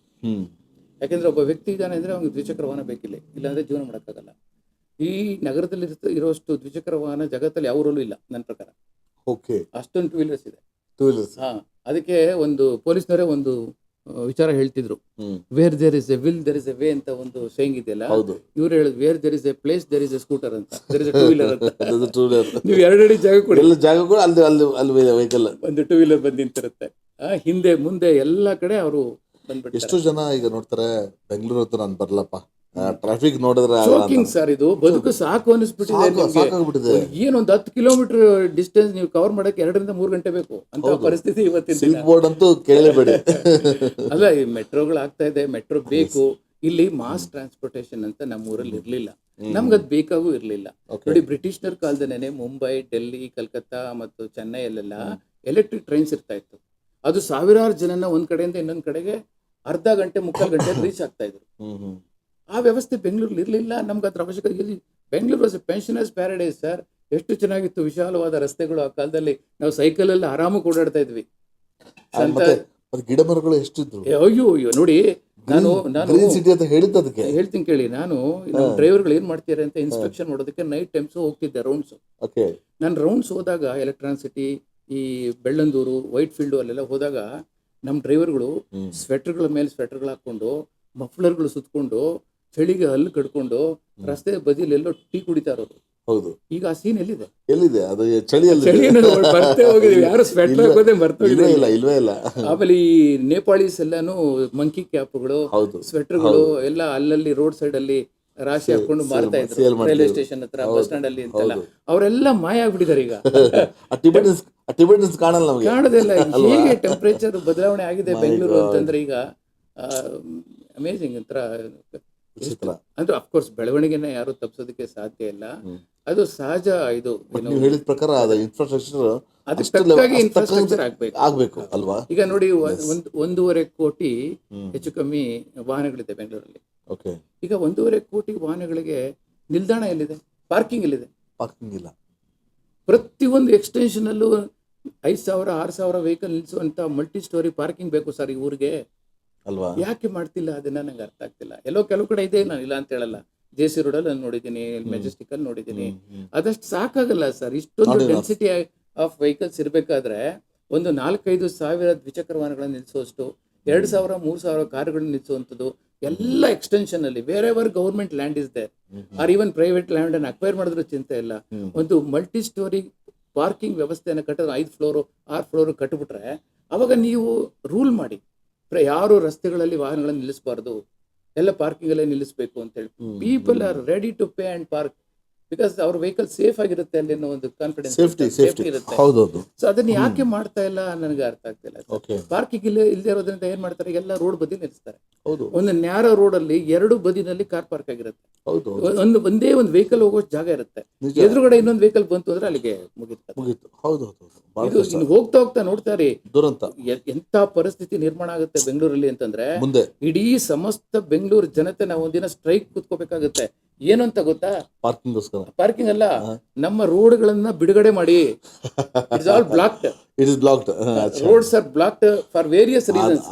ಫುಟ್ಪಾತ್ ಅಂತ ನೆಪಕ್ಕಿದೆ, ಫುಟ್ಪಾತ್ ಅಂತ ಯಾರಿಗೂ ನಮ್ಮ ಪೆಡಿಸ್ಟ್ರಿಯನ್ ಸಿಗ್ತಾನೆ ಇಲ್ಲ. ಆಲ್ ಆಕ್ಯುಪೈಡ್ ಬಿಸ್ನೆಸ್ ಮೆನ್ಗಳು ಆಕ್ಯುಪೈ ಮಾಡ್ಬಿಟ್ಟಿದ್ದಾರೆ. ರಸ್ತೆಗಳು ಮೊದಲೇ ನಿಮ್ಗೆ ಗೊತ್ತಿರೋ ಹಳ್ಳಗಳು, ಹಂಪುಗಳು, ಗೌರ್ಮೆಂಟ್ ಜಾಗ ಅಂತ ಅದು ಕೂಡ ಸೈಂಟಿಫಿಕ್ ಆಗಿ ಅದನ್ನ ಇಲ್ಲವೇ ಇಲ್ಲ ನಮ್ಮಲ್ಲಿ. ಸಿಮೆಂಟ್ ರೋಡ್ ಅಂತ ಮಾಡಿದ್ರು ಪರವಾಗಿಲ್ಲಪ್ಪ, ಇನ್ಮೇಲೆ ಇಂಪ್ರೂವ್ ಆಗುತ್ತೆ ಅಂತ ಅನ್ಕೊಂಡ್ರೆ ಅದನ್ನು ಆಗದಿದ್ದಾರೆ ಇವತ್ತಿನ ದಿನ. ಆಮೇಲೆ ಇವಾಗ ನಮ್ಮ ಎಲ್ಲ ರಾಷ್ಟ್ರೀಯ ರಾಜ್ಯ ಸಮಾರಂಭಗಳನ್ನೆಲ್ಲ ರಸ್ತೆಗಳಲ್ಲೇ ಮಾಡ್ತೀವಿ. ರಾಜ್ಯೋತ್ಸವನ್ನ ರಸ್ತೆಯಲ್ಲೇ ಮಾಡ್ತೀವಿ ನಾವು. ಗಣೇಶನ ಹಬ್ಬ ಬಂತು ಅಂದ್ರೆ ರಸ್ತೆಗಳ ಪೆಂಡಲ್ ಹಾಕ್ತಿವಿ, ಆ ರೋಡ್ ಬ್ಲಾಕ್ ಮಾಡ್ತೀವಿ. ಯಾರೋ ಒಬ್ಬ ಫಿಲ್ಮ್ ಹೀರೋ ಇದ್ದಾರೆ, ಸೆಲೆಬ್ರಿಟಿ ಇದ್ದಾರೆ, ಅವ್ರದ್ದು ಬರ್ತ್ಡೇ, ಆ ರೋಡ್ ಬ್ಲಾಕ್ ಮಾಡ್ತೀವಿ, ಕಟ್ಔಟ್ಗಳು ಹಾಕ್ತೀವಿ. ಎಲೆಕ್ಷನ್ ಬಂತು, ರಾಜಕೀಯ ವ್ಯಕ್ತಿಗಳು ಪ್ರೊಸೆಷನ್ನು, ಎಲ್ಲ ಪಾರ್ಟಿಗಳವರು ರಸ್ತೆಗಳಲ್ಲೇ ಬರ್ತಾರೆ. ಒಂದಲ್ಲ ಒಂದು ಕಾರಣಕ್ಕೆ 365 ಡೇಸ್ ಅಲ್ಲಿ ರೋಡ್ಗಳು ಬೇರೆ ರೀಸನ್ಸ್ಗೆ ಅದು ವಿನಿಯೋಗ ಆಗಿರುತ್ತೆ. ಹೊತ್ತು ರಸ್ತೆಗಳಿಗೆ, ವಾಹನಗಳಿಗೆ ರಸ್ತೆ ಅಂತ ಎಲ್ಲಿದೆ ಸರ್? ರಸ್ತೆಗಳು ವಾಹನಗಳಿಗಾಗಿ ಅಂತ ಇಲ್ವಲ್ಲ. ಈಗ ವಾಹನಗಳು ಚಾಲಕರು ಯಾವ ರೀತಿ ಡ್ರೈವ್ ಮಾಡಬೇಕು ಅಂತಂದ್ರೆ ಸಮಸ್ತ ಜನತೆ ನಾನು ಹೇಳ್ತಾ ಇದ್ದೀನಿ, ರಸ್ತೆನಲ್ಲಿ ಜಾಗ ಮಾಡ್ಕೊಂಡು ಮುಂದೆ ಹೋಗ್ಬೇಕು. ನೀನು ರಸ್ತೆ ಇಲ್ಲ ನಿನಗೆ, ಆಕ್ಚುಲಿ ಜಾಗ ಸಿಕ್ಕದಾಗ ಮುಂದೆ ಹೋಗ್ಬೇಕು. You have to wait only when you get little space you move ಅನ್ನೋ ತರ ಪರಿಸ್ಥಿತಿ ನಿರ್ಮಾಣ ಆಗಿದೆ. ಗೊತ್ತಿಲ್ಲ ಇದು ಯಾವಾಗ, ಇದಕ್ಕೆಲ್ಲ ಪರಿಹಾರ ಇಲ್ಲ ಅಂತಲ್ಲ, ಖಂಡಿತ ಇಲ್ಲ ಅಂತಲ್ಲ, ಖಂಡಿತ ಪರಿಹಾರ ಮಾಡಬೇಕು. ಇದಕ್ಕೆ ಸಮಸ್ತ ಜನತೆ ಕೈ ಜೋಡಿಸ್ಬೇಕು, ಆಮೇಲೆ ಸರ್ಕಾರವೂ ಸ್ಪಂದಿಸಬೇಕು. ಎಲ್ಲರ ಕರ್ತವ್ಯ ಇದರಲ್ಲಿ ಇದೆ ಸರ್. ಗೊತ್ತಿಲ್ಲ ಯಾವತ್ತು ಏನಾಗುತ್ತೆ ಅಂತ ನಾನು ನಿರೀಕ್ಷೆ ಮಾಡ್ತಾ ಇದ್ದೇನೆ. ಒಂದಲ್ಲ ಒಂದಿನ ಒಂದು ಒಳ್ಳೆ ದಿನಗಳನ್ನು ನೋಡ್ತೀವಿ Bengaluru. Definitely will hope so sir. Sir ನಿಮಗೆ ನಟನ ಕೂಡ ಬಹಳ ಒಲವಿದೆ ಅಂತ ನಾವು ಕೇಳ್ಬಿಟ್ವಿ. ಅದು ಯಾವಾಗಿಂದ ಪ್ರಾರಂಭ ಆಯ್ತು? ಅಲ್ಲ, ನಾನೀಗ ಟ್ರಾನ್ಸ್ಪೋರ್ಟ್ ಫೀಲ್ಡ್ ಅಲ್ಲಿ ಇಲ್ಲ, ನಾವು everyday we are into acting ಒಂದೇ, ನಾವು ಆಕ್ಟ್ ಮಾಡ್ತಾನೆ ಇದೀವಿ. ಬಟ್ ಸಿನಿಮಾದಲ್ಲಿ ಆಕ್ಟ್ ಮಾಡ್ಬೇಕಂತ ಬಹಳ ಒಂದು ಹಾಬಿ ಅಷ್ಟೇ ನನಗೆ. ಅದನ್ನ taken it very seriously. Some of my ಶಿಷ್ಯಂದ್ರು ಕೆಲವರು ಫಿಲ್ಮ್ ಪ್ರೊಡ್ಯೂಸ್ ಮಾಡಿದ್ರು. ಮಾಡಿದಾಗ ಸರ್ ನೀವೊಂದು ಪಾತ್ರದಲ್ಲಿ ಇರಬೇಕು ಅಂತ ಹೇಳಿ ಯಾವುದೋ ಒಂದು ಸೀನಿಯರ್ ಪಾತ್ರ ನೋಡ್ತಾರೆ. ಏನ್ ಪಾತ್ರ ಮಾಡಿದ್ರಿ? ಅಲ್ಲಿ ನಾನು ಒಂದು ಡಾಕ್ಟರ್ ಆಗಿ ಅಭಿನಯ ಮಾಡಿದ್ದೀನಿ, ಒಬ್ಬ ಲೆಕ್ಚರರ್ ಆಗಿ ಅಭಿನಯ ಮಾಡಿದ್ದೀನಿ, ಮತ್ತೆ ಇನ್ನೊಂದು ಒಬ್ಬ ಸೀನಿಯರ್ ಪರ್ಸನ್ ಮುಖಂಡನಾಗಿ ಜಡ್ಜ್ ಕೂಡ ಸೂಟ್ ಆಗುತ್ತೆ ನಿಮಗೆ. ಜಡ್ಜ್ ಪಾತ್ರಗಳು ಇಂಥದ್ದನ್ನ ನನಗೆ ಸೆಲೆಕ್ಟ್ ಮಾಡಿ ಕೊಡ್ತಾರೆ. ಸೊ ಹಾಗೆ ಈಗ ಒಂದ್ 2-3 ಮೂವೀಸ್ ಅಲ್ಲಿ ರಿಲೀಸ್ ಆಯ್ತು. ಅದೇನು ಅಷ್ಟೊಂದು ಏನು ಓಡ್ಲಿಲ್ಲ. ಆದ್ರೆ ಇನ್ನೆರಡು ಬಿ ರಾಮಮೂರ್ತಿ ಅವರ ಒಂದು ಚಿತ್ರದಲ್ಲಿ ನಾನು ನಟನೆ ಮಾಡಿದ್ದೀನಿ, ರಿಲೀಸ್ ಆಗಿಲ್ಲ. ಐ ಥಿಂಕ್ ದಿ ನೆಟ್ ಅಂತ ಹೇಳಿ ಅದನ್ನ ಸದ್ಯದಲ್ಲೇ ಬಿಡುಗಡೆ ಮಾಡ್ತಾರೆ ಅನ್ಕೊಂಡಿದ್ದೀನಿ. ಅದರಲ್ಲಿ ಪಾತ್ರ ಮಾಡಿದ್ದೀನಿ. ಆಮೇಲೆ ಒಂದು ವೆಬ್ ಸೀರೀಸ್ ಅಲ್ಲಿ ಪ್ರಿನ್ಸಿಪಾಲ್ ಪಾತ್ರ ಮಾಡಿದ್ದೀನಿ.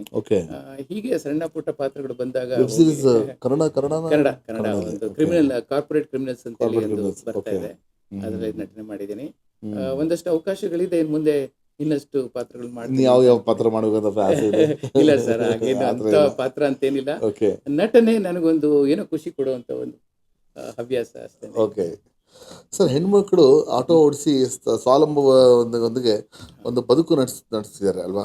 ಸೊ ಅವರಿಗೆ ಡ್ರೈವಿಂಗ್ ತರಬೇತಿ ನೀಡ್ತಿದ್ದೀರಾ ಅಂತ ನಾವು ಕೇಳ್ಪಟ್ಟಿದ್ದೀವಿ. ಸೊ ಅದ್ರ ಬಗ್ಗೆ ಒಂದು ನೋಡಿ, ಇದು ಒಂದು ಬಹಳ ಒಳ್ಳೆ ಸಮಾಜದಲ್ಲಿ, ಅದರಲ್ಲೂ ಬೆಂಗಳೂರು ಬಹಳ ಒಳ್ಳೆ ಕೆಲಸ ಆಗ್ತಾ ಇದೆ. ನನ್ನ ಪ್ರಕಾರ ವೈಯಕ್ತಿಕವಾಗಿ ನಾನು ತುಂಬಾ ಇಷ್ಟಪಡೋದು, ಪ್ರತಿಯೊಂದು ಹೆಣ್ಮಗಳು ಸ್ವಾವಲಂಬಿಯಾಗಿ ಬದುಕಬೇಕು ಅಲ್ವಾ? Dependency dangerous. ನಿಮಗೆ ಶೈಲಜಾ ಅಂತ ಗೊತ್ತಿರ್ಬೋದು, ಆಟೋ ಚಾಲಕಿ, ಅವ್ರದ್ದು ನಾವು ಸಂದರ್ಶನ ಮಾಡಿದ್ವಿ. ಫಿಮೇಲ್ ಆಟೋ ಚಾಲಕಿ ಕೇಳಿದ್ದೀನಿ, Shailaja. She is a singer also. ಆದ್ರೆ ಈಗ ತಳಿರು ಅಂತ ಒಂದು ಫೌಂಡೇಶನ್ ಇದೆ. ತಳಿರು ಒಬ್ರು ಚಿತ್ರಾ ಮೇಡಮ್ ಅಂತ ಹೇಳಿ, ಅವರು ಒಂದು CEO ಆಫ್ ಎ ಕಂಪನಿ. ಅದನ್ನ ಕೆಲಸ ಬಿಟ್ಟಾದ್ಮೇಲೆ ಅವರು she started this NGO organisation, Thaliru foundation ಅಂತ.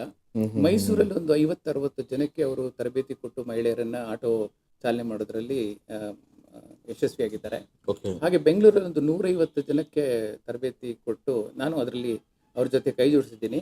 ನಿರಂತರವಾಗಿ ಅವ್ರನ್ನ ಮೋಟಿವೇಶನ್ ಮಾಡಿ, ರಸ್ತೆ ಸುರಕ್ಷತೆ ಬಗ್ಗೆ, ಎಚ್ಚರಿಕೆ, ಚಾಲನೆ ಬಗ್ಗೆ, ಮತ್ತೆ ನನಗೇನೆಲ್ಲ ಗೊತ್ತು ಅದನ್ನೆಲ್ಲ ಅವ್ರಿಗೆ ತರಬೇತಿ ಕೊಡ್ತಾ ಇದ್ದೀನಿ.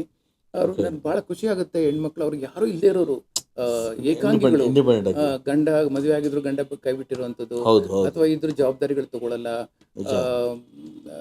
ಒಂದಲ್ಲ ಒಂದು ಕಾರಣಕ್ಕೆ ಶೋಷಿತ ವರ್ಗ ಅಂತ ಹೇಳ್ಬೋದು. ಅಂತಹ ವ್ಯಕ್ತಿಗಳನ್ನ, ಹೆಣ್ಮಕ್ಳನ್ನ ನಾವು ಸೆಲೆಕ್ಟ್ ಮಾಡಿ ಅವರಿಗೆ ಒಂದು ಪ್ರೇರಣೆ ಆಗಿ, ಅವ್ರಿಗೆ ಒಂದು ಹುರಿದುಂಬಿಸಿ, ಎಲ್ಲ ರೀತಿಯ ಸಹಕಾರ ಕೊಟ್ಟು, ಫೈನಾನ್ಷಿಯಲಿ ಕೂಡ ಸಪೋರ್ಟ್ ಮಾಡಿ ಆಟೋ ರಿಕ್ಷಾಗಳನ್ನ ತೆಕ್ಕೊಟ್ಟು ಅವರು ಸ್ವಾವಲಂಬಿಗಳಾಗಿ ಬದುಕುವಂತ ಕೆಲಸ ಮಾಡ್ತಾ ಇದ್ದಾರೆ. ಅವ್ರ ಜೊತೆ ನಾನು ನಿರಂತರವಾಗಿ ತೊಡಗಿಸ್ಕೊಂಡಿದ್ದೀನಿ. ನಾನೊಂದು 200 ಜನಕ್ಕೆ ಈಗಾಗಲೇ ತರಬೇತಿ ಕೊಟ್ಟಿದ್ದೀನಿ. ಅಭಿನಂದನೆಗಳು ಸರ್ ನಿಮಗೆ. ಸರ್, ಈಗ ನೀವು ನೊಂದ ಮನಸ್ಸುಗಳಿಗೆ ಕೌನ್ಸಿಲಿಂಗ್ ಕೂಡ ಮಾಡ್ತಿದ್ದೀರಿ ಅಂತ ನಾವು ಕೇಳ್ಪಟ್ಟಿವಿ. ಬಿಕಾಸ್ ನಿಮ್ಮ ಜೀವನ ಈ ಥರ ಒಂದು ಎಲ್ಲ ರೀತಿ ತಾವು ನೋಡ್ತಾ ಬಂದಿದ್ದೀರಾ. You have faced each and every ಆಸ್ಪೆಕ್ಟ್ಸಲ್ಲಿ ತಾವು ನೋಡ್ತಾ ಬಂದಿದ್ದೀರಾ ಜೀವನದಲ್ಲಿ. ಸೊ ನಿಮಗೆ ಸಾಕಷ್ಟು ಅನುಭವದ ಜೊತೆಗೆ ಈವನ್ ನೊಂದು ಮನಸ್ಸುಗಳಿಗೆ ತಾವು ಕೌನ್ಸಿಲಿಂಗ್ ಕೂಡ ಮಾಡಿದ್ರೆ ಅಂತ ಕೇಳ್ಪಟ್ಟು, ಅದು ಇಟ್ಸ್ ಅ ಗ್ರೇಟ್ ಜಾಬ್. ಮಾಡ್ತಾ ಇದ್ದೀನಿ. ಸೂಪರ್. ದುರಂತ ಅಂದ್ರೆ ನೋಡಿ, ಹೇಳ್ತೇನೆ, ನನಗೆ ಬಹಳ ಬೇಜಾರಾಗುತ್ತೆ ಈ ವಿಚಾರ ಹೇಳೋದಕ್ಕೆ. ಪ್ರಕೃತಿನ ನೀವು ನೋಡಿ, ಆಕಾಶದಲ್ಲಿ ಪಕ್ಷಿಗಳು ಒಟ್ಟೊಟ್ಟಿಗೆ ಬದುಕುತ್ತವೆ. ಹೌದು. ಕಾಡಿನಲ್ಲಿ ಜಿಂಕೆಗಳು, ಆನೆಗಳು, ಸಿಂಹಗಳು ಎಲ್ಲ ಒಟ್ಟೊಟ್ಟಿಗೆ ಬದುಕುತ್ತವೆ. ಹೌದು. ಭೂಮಿನಲ್ಲಿ ಇರುವೆಗಳು ಒಟ್ಟೊಟ್ಟಿಗೆ ಬದುಕುತ್ತವೆ. ಹೌದು. ಜೇನ್ನೊಣ ಯಾವತ್ತು ಒಂದೇ ಇಲ್ಲ, ಬದುಕುತ್ತೆ. ಆದ್ರೆ ಇವತ್ತು ಮನುಷ್ಯ ಒಟ್ಟಿಗೆ ಬದುಕಕ್ಕಾಗ್ತಾ ಇಲ್ಲ. Difference of opinion, ego. Doctor CR Chandrashekar ಅವರೇ ಹೇಳೋ ಹಾಗೆ, ಇವತ್ತಿನ ದಿನ ಒಟ್ಟು ಕುಟುಂಬ ಅಂತಂದ್ರೆ ಗಂಡ ಹೆಂಡತಿ ಒಂದ್ ಮನೇಲಿ ಇದ್ರೆ ಒಟ್ಟು ಕುಟುಂಬ, ಇಲ್ಲ ಅಂದ್ರೆ ನ್ಯೂಕ್ಲಿಯರ್. ಆ ಪರಿಸ್ಥಿತಿ ನಿರ್ಮಾಣ ಆಗಿದೆ. ಎಸ್, ಸಣ್ಣ ಸಣ್ಣ ಕಾರಣಗಳಿಗೆ ಸ್ಮಾಲ್ ಅದು ಏನು ಡಿಫರೆನ್ಸ್ ಕ್ಷುಲ್ಲಕ ಕಾರಣಗಳಿಗೆ ಡೈವರ್ಸ್ ಮಟ್ಟಕ್ಕೆ ಹೋಗ್ತಾ ಇದೆ ಇವತ್ತು. ಅಷ್ಟು ಮಟ್ಟಿಗೆ ಹೋಗ್ಬಿಡುತ್ತೆ. ಕೌಟುಂಬಿಕ ನಾವು ಬಹಳ ಹೆಮ್ಮೆಯಿಂದ ಹೇಳ್ಕೊಳ್ತೀವಿ ನಮ್ಮ ಭಾರತೀಯ ವ್ಯವಸ್ಥೆ ತುಂಬಾ ಚೆನ್ನಾಗಿದೆ ಅಂತೇಳಿ. ಏನಾಯ್ತು ಆಫ್ ಲೇಟ್? ಬಟ್ ಈ ವಿಷಯದಲ್ಲಿ ಬಹಳ ಕಷ್ಟ ಇದೆ. ಬಹಳ ಸರ್, ನಾನು ಒಂದು ರೀಸೆಂಟ್ ಸ್ಟ್ಯಾಟಿಸ್ಟಿಕ್ಸ್ ಕೇಳ್ತಾ ಇದ್ದೀನಿ. ಹೌದು, ರೀಸೆಂಟ್ ಸ್ಟ್ಯಾಟಿಸ್ಟಿಕ್ಸ್ 70% ಡೈವರ್ಸ್ ಆಗ್ತಾ ಇವೆ ಸರ್. ರೀಸೆಂಟ್ 70% ನೋಡಿ, ರೀಸೆಂಟ್ ಮ್ಯಾರೇಜಸ್ ಅಲ್ಲಿ 70%. ಅರೇಂಜ್ ಮ್ಯಾರೇಜ್ ಅಲ್ಲಿ ಎಲ್ಲ ತಗೊಳ್ಳಿ ನೀವು, ಎಲ್ಲ ಕಾಮನ್, ಎಲ್ಲ ಲವ್ ಮ್ಯಾರೇಜು ಅರೇಂಜ್ ಮ್ಯಾರೇಜು ಎರಡು ಸೇರಿ ಒಟ್ಟಿನಲ್ಲಿ ಯಾಕೋ ಅನುಸರಣೆಯಿಂದ 70% ಅಂದ್ರೆ ಬಹಳ ಬಹಳ ದುರಂತ ಇಲ್ಲ. ಇನ್ನೂ ಒಂದು ದುರಂತ ನನ್ಗೆ ಹೇಳೋದು ಬೇಜಾರಾಗೋದು ಅಂತಂದ್ರೆ, 450 ಜನ ಒಂದು ದಿನಕ್ಕೆ ಭಾರತದಲ್ಲಿ ರಸ್ತೆ ಅಪಘಾತಗಳಲ್ಲಿ ಸಾಯ್ತಾ ಇದ್ದಾರೆ.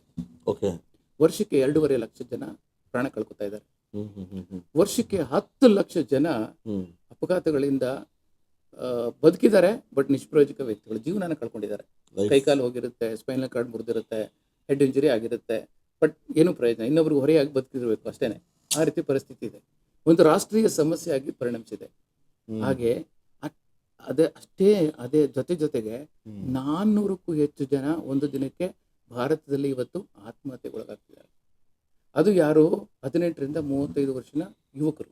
ಯಾಕೆ ಅಷ್ಟು ಬೇಗ ಆ ಯುವಕರಲ್ಲಿ ಪರ್ಸೆಂಟೇಜ್ ನೀವು ತಗೊಂಡ್ರೆ ಯಾಕೆ ಆತ್ಮಸ್ಥೈರ್ಯ ಕಳ್ಕೊತಾರೆ ಕೇಳಿ, ಅದರಲ್ಲಿ ಯಾಕೆ ಅಂತಂದ್ರೆ 72.6% ಗಂಡು ಹುಡುಗರು ಆತ್ಮಹತ್ಯೆಗೆ ಹೋಗ್ತಿದ್ದಾರೆ. ಮೈ ಗಾಡ್.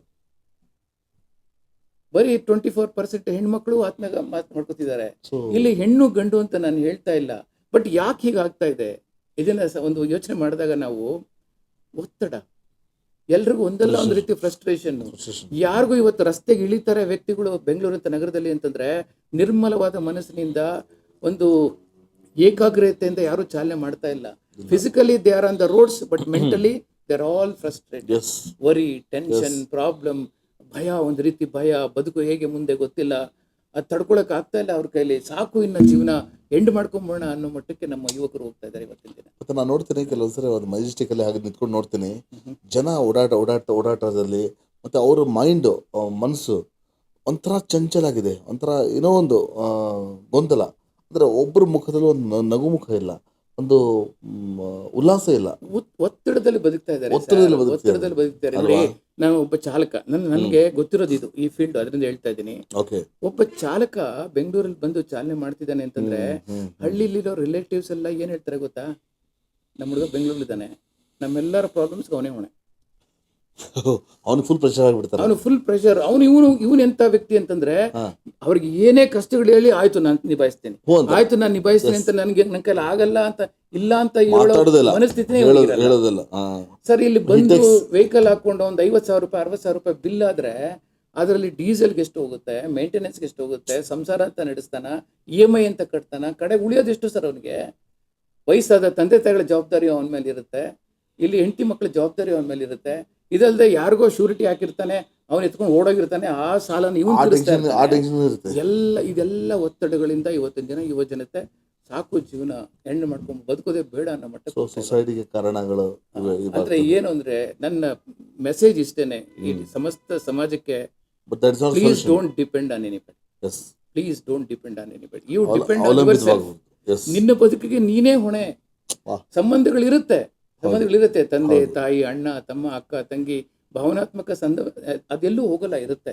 ಆದ್ರೆ ಫೈನಾನ್ಷಿಯಲಿ ಅಥವಾ ಇನ್ನೊಬ್ಬರಿಗೆ ನನ್ನ ಜೀವನಕ್ಕೆ ನೀನು ಹೊಣೆ ಅಂತ ಯಾಕೆ ಇದು ಮಾಡ್ತೀರಿ?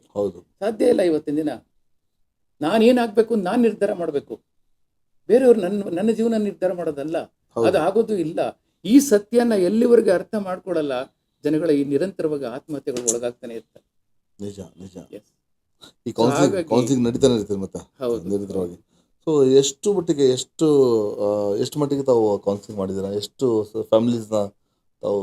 ಸರ್, ಆಲ್ಮೋಸ್ಟ್ ವೀಕ್ಲಿ 2-3 ಕುಟುಂಬಗಳು ಇದ್ದೇ ಇರ್ತಾರೆ, ನಿರಂತರವಾಗಿದ್ದಾರೆ. ಅದು ನನಗೆ ಬಹಳ ನೋವಾಗದಿ. ಕೆಲವೊಮ್ಮೆ ನಾನು ಅನ್ಕೊಂಡ್ಬಿಟ್ಟಿದ್ದೀನಿ ಈ ಕೌನ್ಸಿಲಿಂಗ್ ಮಾಡೋದು ನಿಲ್ಲಿಸಬೇಕು ಅಂತ ಅನಿಸ್ಬಿಡುತ್ತೆ ನಂಗೆ. ಯಾಕೆಂದ್ರೆ ಅವ್ರ ನೋವುಗಳೆಲ್ಲ ನಾನು ತಗೊಂಡಿರ್ತೀನಿ ನೋಡಿ, ನಿದ್ದೆ ಬರಲ್ಲ ನಂಗೆ. ಇದೆಲ್ಲ ಸರ್ ಮಾಡೋದು ಅನ್ನುವಂತ ಪರಿಸ್ಥಿತಿ. ಬಟ್ ಸಾಕಷ್ಟು ಅವ್ರಿಗೆ ನೋಡಿ, ಒಂದು ಉದಾಹರಣೆ ನಿಮ್ಗೆ ಹೇಳ್ತೀನಿ. ಒಂದು ತರಬೇತಿ ಮಾಡ್ತಾ ಇರ್ಬೇಕಾದ್ರೆ ಒಬ್ಬ ಚಾಲಕ, ಸರ್ ನಿಮ್ಮ ಹತ್ರ 2 ನಿಮಿಷ ಮಾತಾಡ್ಬೇಕು ಅಂತ. ಆಯ್ತಪ್ಪ ಮಾತಾಡುವಂತೆ, ಸ್ವಲ್ಪ ಆ ಕಡೆ ಬನ್ನಿ ಅಂತ. ಜನಗಳೆಲ್ಲ ಇದ್ರು, ಹಾಗಾಗಿ ಸ್ವಲ್ಪ ಸೈಡ್ ಹೋದ್ಮೇಲೆ ಸುಮ್ಮನೆ ಅಳಕ್ ಶುರು ಮಾಡ್ಬಿಟ್ಟ. ಅಯ್ಯೋ ದೇವ್ರೆ ಏನಾಗಿದ್ಯಪ್ಪ, ಯಾಕೆ ಅಳ್ತಾ ಇದ್ದೀರಿ, ಏನಾಯ್ತು ಹೇಳ್ರಿ, ನಾನೇನಾದ್ರು ಹೇಳ್ಬಾರ್ದು, ಏನಾದ್ರು ಹೇಳ್ಬಿಟ್ಟ, ನಿಮ್ ಮನ್ಸಿಗೆ ಏನಾದ್ರು ನೋವಾಯ್ತಾ ಅಂತ ನಾನು ಕೇಳಿದೆ. ಇಲ್ಲ ಸರ್, ನಿಮ್ ಮಾತುಗಳಿಂದ ನನ್ನ ಬದುಕಿಗೆ ನಾನು ಎಂಟ್ರಾದೆ, ನೀವು ಇರೋ ಸತ್ಯನ ಬಿಚ್ಚಿ ಬಿಚ್ಚಿ ಇಡ್ತಾ ಇದ್ದೀರಾ ನನ್ನ ಬದುಕನ್ನ. ಆದ್ರೆ ನಂದೊಂದು ಘಟನೆ ಸರ್ ನಿಮ್ಮ ಹತ್ರ ಹೇಳ್ಕೋಬೇಕು ಅನ್ನಿಸ್ತು, ಅದಕ್ಕೆ ಅಂತ ಹೇಳಪ್ಪ ಅಂದೆ. ನನಗೂ ನನ್ನ ಹೆಂಡತಿಗೂ ಅನ್ಯೋನ್ಯತೆ ಇಲ್ಲ ಸರ್, ಸದಾ ಜಗಳ ಆಗ್ತಾ ಇರುತ್ತೆ. ಮನೆಗೆ ಹೋಗಕ್ಕೆ ನನ್ಗೆ ಇಷ್ಟ ಆಗಲ್ಲ ಸರ್. ಈಗ ಒಂದು ತಿಂಗಳಾಯ್ತು ಸರ್, ಅವರು ಮನೆ ಬಿಟ್ಟು ಹೊರಟೋಗ್ಬಿಟ್ಟಿದ್ದಾರೆ, ಅವ್ರ ಮನೆಗೆ ಹೋಗಿದ್ದಾರೆ. ಅವ್ರು ಹೋಗಿದ್ದಕ್ಕೆ ನನಗೆ ಬೇಜಾರಿಲ್ಲ ಸರ್. ಆದರೆ ನಂಗೊಂದು 5 ವರ್ಷದ ಮಗು ಇದೆ ಸರ್, ಹೆಣ್ಮಗು ಇದೆ ಸರ್. ಆ ಹೆಣ್ಮಗುನ ಕರ್ಕೊಂಡು ಹೊರಟೋಗ್ಬಿಟ್ಟಿದ್ದಾಳೆ. ನನ್ನ ಮಗಳನ್ನ ಬಿಟ್ಟಿರೋಕ್ಕಾಗಲ್ಲ ಸರ್. ಮಗಳು ಅಂದರೆ ತುಂಬ ಪ್ರೀತಿ ಸರ್ ನನಗೆ. ಸರ್ ನಾನು ನೋಡಬೇಕು ಅಂತ ಹೇಳ್ಬಿಟ್ಟು ಯಾವಾಗಾದ್ರೂ ಮಗಳನ್ನ ಅಲ್ಲಿಗೆ ಹೋಗ್ತೀನಿ ಸರ್, ತಂದೆ ವಾತ್ಸಲ್ಯ. ಅದು ಹೋಗ್ತೀನಿ ಸರ್, ಮಗಳನ್ನ ನೋಡಕ್ ಬಿಡಲ್ಲ ಸರ್. ಮಗುನ ರೂಮ್ಗೆ ಹಾಕಿ ಬೀಗ ಹಾಕ್ತಾರೆ ಸರ್, ಅದು ಅಳ್ತಿರುತ್ತೆ ಸರ್. ಅದು ನಂಗೆ ಭಾಳ ನೋವಾಗುತ್ತೆ ಸರ್. ನಂಗೆ ಕೆಲಸ ಮಾಡೋಕ್ಕಾಗ್ತಾ ಇಲ್ಲ ಸರ್. ನಂಗೆ ಡ್ರೈವ್ ಮಾಡಿದ್ರು ಅವಳದೇ ನೆನಪಾಗುತ್ತೆ ಸರ್. ನನಗೆ ಏನು ಮಾಡಬೇಕು ಅಂತ ಗೊತ್ತಾಗ್ತಿಲ್ಲ ಸರ್ ಅಂತ. ಆಮೇಲೆ ನಾನು ಹೇಳಿದೆ, ನೋಡಪ್ಪ ಹೆಣ್ಮಗು ಅಂತೀಯ, ನಿಜ ಮಮಕಾರ ಇರುತ್ತೆ, ಆದರೆ ಸ್ವಲ್ಪ ಕಂಟ್ರೋಲ್ ಮಾಡ್ಕೋ. ನಿನ್ನ ಮಗುನ ಎಲ್ಲಿ ಬಿಡ್ತೀಯ? ಬೆಳಿಗ್ಗೆ ಮನೆ ಬಿಟ್ಟರೆ ರಾತ್ರಿ 10 ಗಂಟೆಗೆ ಹೋಗ್ತೀಯಪ್ಪ ನೀನು. ಹೆಣ್ಮಗುನ ಎಲ್ಲಿ ಸೆಕ್ಯೂರ್ಡ್ ಆಗಿ ಸಾಕಾಗುತ್ತೆ? ನೀನು ಸ್ವಲ್ಪ ಮನಸ್ಸನ್ನು ಗಟ್ಟಿ ಮಾಡ್ಕೋ. ತಾಯಿ ಜೊತೆಲಿ ಸುಖವಾಗಿದ್ದಾಳೆ ತಾನೆ, ಬೆಳೀಲಿ, ಮಕ್ಕಳಿಗೆ ದೊಡ್ಡವರಾದ್ಮೇಲೆ ಅರ್ಥ ಆಗುತ್ತೆ, ತಂದೆ ಏನು ತಾಯಿ ಏನು ಎಲ್ಲ ಗೊತ್ತಾಗುತ್ತೆ ಅಂತಾಳೆ. ನೋಡಿ, ಇದು ಈ ಥರದ್ದು ಸಮಸ್ಯೆಗಳು ಜಾಸ್ತಿ ಆಗ್ತಿದೆ ಕುಟುಂಬದಲ್ಲಿ. ಆಮೇಲೆ ನನಗನ್ಸಿದ್ದು ಏನಪ್ಪ ವಿಚಾರ ಅಂತಂದ್ರೆ, ಮನೆಗೆ ಬಂದು ಯೋಚನೆ ಮಾಡಕ್ಕೆ ಶುರು ಮಾಡ್ಬಿಟ್ಟೆ. ಎಮೋಷನ್ಸ್ ಅನ್ನೋದು ಗಂಡು ಹೆಣ್ಣು ಇಬ್ಬರಿಗೂ ಈಕ್ವಲ್ ಆಗಿರುತ್ತೆ ಅಲ್ವಾ? ಖಂಡಿತ ಹೌದು. ಪ್ರೀತಿ ವಾತ್ಸಲ್ಯ ಅನ್ನೋದು ಗಂಡಸಿಗೂ ಇರುತ್ತಲ್ವಾ? ಅವ್ನು ಕಲ್ಲಲ್ಲ. ಹೌದು. ಹೆಣ್ಣಿಗೆ ನೋವಾದ್ರೆ 10 ತೋರಿಸ್ಕೊಂಡ್ಬಿಡ್ತಾಳೆ. ಗಂಡಸಿಗೆ ಅಳಕ್ಕೂ ಅಧಿಕಾರ ಇಲ್ಲ ಅವನಿಗೆ. ಗಂಡಲ್ಲೂ ಹಾರ್ಮೋನ್ ಇದೆ. ಅಲ್ಲ, ಗಂಡಸಾಗಿ ನೀನು ಅಳ್ತೀಯ ಅಂತಾರ, ಅವನ್ನ ಅಳಕ್ಕೂ ಬಿಡಲ್ಲ ಅವನ್ನ. ಅದಕ್ಕೂ ಸ್ವಾತಂತ್ರ್ಯ ಇಲ್ಲ. ಸೊ ಹಾಗಾಗಿ ನಾನು ಹೇಳೋದು, ಅಫ್ಕೋರ್ಸ್ ತಾಯಿ ಮಾತೃ ವಾತ್ಸಲ್ಯ ಅದೆಲ್ಲ ಸತ್ಯ, ಇಲ್ಲ ಅಂತಲ್ಲ. ಹಾಗೆ ಎಮೋಷನ್ಸ್ ಅನ್ನೋದು ಗಂಡಸಿಗೆ ತಾಯಿಗಿಂತ ಒಂದು ಸ್ವಲ್ಪ ಜಾಸ್ತಿನೇ ಇರುತ್ತೆ, ಜವಾಬ್ದಾರಿ ಜಾಸ್ತಿ ಇರುತ್ತೆ ಅವನಿಗೆ. ತನಗೋಸ್ಕರ ಏನೂ ಮಾಡ್ಕೊಳಲ್ಲ ಸರ್ ಅವನು. ಎಲ್ಲ ಸಂಸಾರಕ್ಕಾಗಿ, ಮಕ್ಕಳಿಗಾಗಿ, ಹೆಂಡತಿ ಮಕ್ಕಳಿಗಾಗಿ ದುಡ್ದು ನಾನು ನೋಡ್ತಾ ಇದ್ದೀನಿ. ನಮ್ಮ ಎಂಟೈರ್ ಡ್ರೈವರ್ ಕಮ್ಯುನಿಟಿ ಅವನ ಕಂಪ್ಲೀಟ್ ಜೀವನ ಇನ್ನೊಬ್ಬರಿಗೋಸ್ಕರ ದುಡ್ದಿರ್ತಾನೆ, ಅವನಿಗೋಸ್ಕರ ಅವನು ಏನೂ ಮಾಡ್ಕೊಂಡಿರಲ್ಲ. ನಾನು ನೇರವಾಗಿ ಹೇಳ್ತಾ ಇದ್ದೀನಿ ಇವತ್ತು, ಲೀವ್ ಫಾರ್ ಯುವರ್ ಸೆಲ್ಫ್. ನಿಮಗೋಸ್ಕರ ಬದುಕ್ರಯ್ಯ, ಬದುಕ್ರಪ್ಪ. ನೀವು ಸ್ವಾರ್ಥಿಗಳಾಗ್ರಯ್ಯ. ಹಣ ಸಂಪಾದನೆ ಮಾಡಿ, ಒಂದ್ ಸ್ವಲ್ಪ ಆಸ್ತಿ ಮಾಡಿ, ಇನ್ಶೂರೆನ್ಸ್ ಮಾಡಿ, ನಿಮ್ ಸೆಕ್ಯೂರಿಟಿ ನೀವು ನೋಡ್ಕೊಳ್ಳಿ ಅಂತ. ನಾನು ಇದು ಟ್ರೈನಿಂಗ್ ಅಲ್ಲ ಸರ್, ಇನ್ಫ್ಯಾಕ್ಟ್ ಬೋಧನೆ ಮಾಡ್ತಾ ಇದ್ದೀನಿ. ಈ ರೀತಿ ಸರ್, ನೀವು ನಳಂದ ಯೂನಿವರ್ಸಿಟಿಯ ಕಮ್ಯುನಿಟಿಯಲ್ಲಿ ಇದ್ದೀರಾ ಅಂತ ನಾವು ಕೇಳ್ಪಟ್ವಿ. ಸೊ ಅದ್ರ ಬಗ್ಗೆ ಅದನ್ನ ನನ್ನ ಒಬ್ಬ ಆತ್ಮೀಯ ಸ್ನೇಹಿತರು, ಅವರು ಒಂದು nexus Swabhiman India private limited ಅಂತ ಒಂದು ಸಂಸ್ಥೆ ಮಾಡ್ಕೊಂಡಿದ್ದಾರೆ. This is meant for the educational ಡೆವಲಪ್ಮೆಂಟ್ಗೆ. ನಮ್ಮಲ್ಲಿ ಎಜುಕೇಶನ್ ಅಂತಂದ್ರೆ ಇವತ್ತೇನಾಗಿದೆ, ಎಲ್ಲ ಕಮರ್ಷಿಯಲ್ ಆಗ್ಬಿಟ್ಟಿದೆ. ಡಾಕ್ಟರ್ ಆಗು, ಇಂಜಿನಿಯರ್ ಆಗು, ಅಷ್ಟು ಸಂಬಳ ಬರುತ್ತೆ ಅಂತ ಹೇಳಿ. ಅದು ಆಗಲ್ಲ. ಆಕ್ಚುಲಿ ಅವನಿಗೆ ಏನು ಆಸೆ ಇರುತ್ತೆ, ಕೌನ್ಸಿಲಿಂಗ್ ಮಾಡಿ ನೀನು ಏನು ಆಗಬೇಕು ಅದಾಗಪ್ಪ, ಇಂಜಿನಿಯರ್ ಆಗಬೇಕು ಅಂತಿಲ್ಲ ಅಂತೇಳಿ ನಾವು ಸರ್ವತೋಮುಖ ಒಂದು ಹಾಲಿಸ್ಟಿಕ್ ಎಜುಕೇಶನ್ ಸಿಸ್ಟಮ್ ಅನ್ನ ತರಬೇಕು ಅಂತ ಹೇಳಿ ನಾವು ಒಂದು ಸಂಸ್ಥೆಯನ್ನ ಪ್ರಾರಂಭ ಮಾಡಿದೀವಿ. ಅದರಲ್ಲಿ ನನ್ನನ್ನ ಅವರು ವೈಸ್ ಪ್ರೆಸಿಡೆಂಟ್ ಆಗಿ ತಗೊಂಡಿದ್ದಾರೆ. ಈಗ ಏನಾಗಿದೆ, ನಮಗೆ ಒಂದು ಈ ಚಾಮರಾಜನಗರದ ಹತ್ರ ನಳಂದ ಯೂನಿವರ್ಸಿಟಿ ಒಂದು ಬರ್ತಾ ಇದೆ. ಅದರ ಕಂಪ್ಲೀಟ್ ಪ್ರಾಜೆಕ್ಟ್ ಅನ್ನ ನೀವು ನಡೆಸಿ ಅಂತ ಹೇಳಿ ನಮಗೆ ಕೊಟ್ಟಿದ್ದಾರೆ. ನಾನು ಅದರಲ್ಲಿ ಕೈ ಜೋಡಿಸಿದ್ದೀನಿ. ಅದು ಇನ್ನೂ ಸ್ವಲ್ಪ ಟೈಮ್ ಆಗುತ್ತೆ. ಈಗ ವಿ ಜಸ್ಟ್ ಸ್ಟಾರ್ಟೆಡ್. ಸೊ ಹಾಗಾಗಿ ಸ್ವಲ್ಪ ಜವಾಬ್ದಾರಿಗಳು ಹೆಚ್ಚಾಗ್ತಾ ಇದೆ. ಅಲ್ಲಿ ನಳಂದ ಯೂನಿವರ್ಸಿಟಿನಲ್ಲಿ ಏನು ಒಂದು ವರ್ಲ್ಡ್ಸ್ ಬಿಗ್ಗೆಸ್ಟ್ ಲೈಬ್ರರಿ ಅಂತ ಇತ್ತು, ಅದನ್ನ ಮೊಘಲರು 6 ತಿಂಗಳ ಕಾಲ ಸುಟ್ಟರೋದನ್ನ. ನಮ್ಮ ಗ್ರಂಥಗಳು ಏನೇನಿತ್ತು, ನಮ್ಮ ವೈಭವ, ಭಾರತೀಯ ವೈಭವ ಏನೇನಿತ್ತು, ವೇದ ಉಪನಿಷತ್ತುಗಳು ಎಲ್ಲ ಇಷ್ಟೊಂದಿತ್ತು ನಮ್ಮಲ್ಲಿ, ಅವೆಲ್ಲವನ್ನು ಸುಟ್ಟರು. ಆದ್ರೆ ಆದಷ್ಟು ಎಲ್ಲ ತಾಳೆಗಾರಿಗಳನ್ನ ಕಲೆಕ್ಟ್ ಮಾಡಿ ಅದೇ ರೀತಿ ಒಂದು ರಿಪ್ಲಿಕಾ, ಒಂದು ಬಿಗ್ಗೆಸ್ಟ್ ಲೈಬ್ರರಿನ ಮಾಡಬೇಕು ಅನ್ನೋದು ಈ ಬುದ್ಧಿಸ್ಟ್ ಮಾಂಕ್ ಒಬ್ಬರು ನಮಗೆ ಸಹಾಯ ಮಾಡ್ತಾ ಇದ್ದಾರೆ. So they are investing it actually.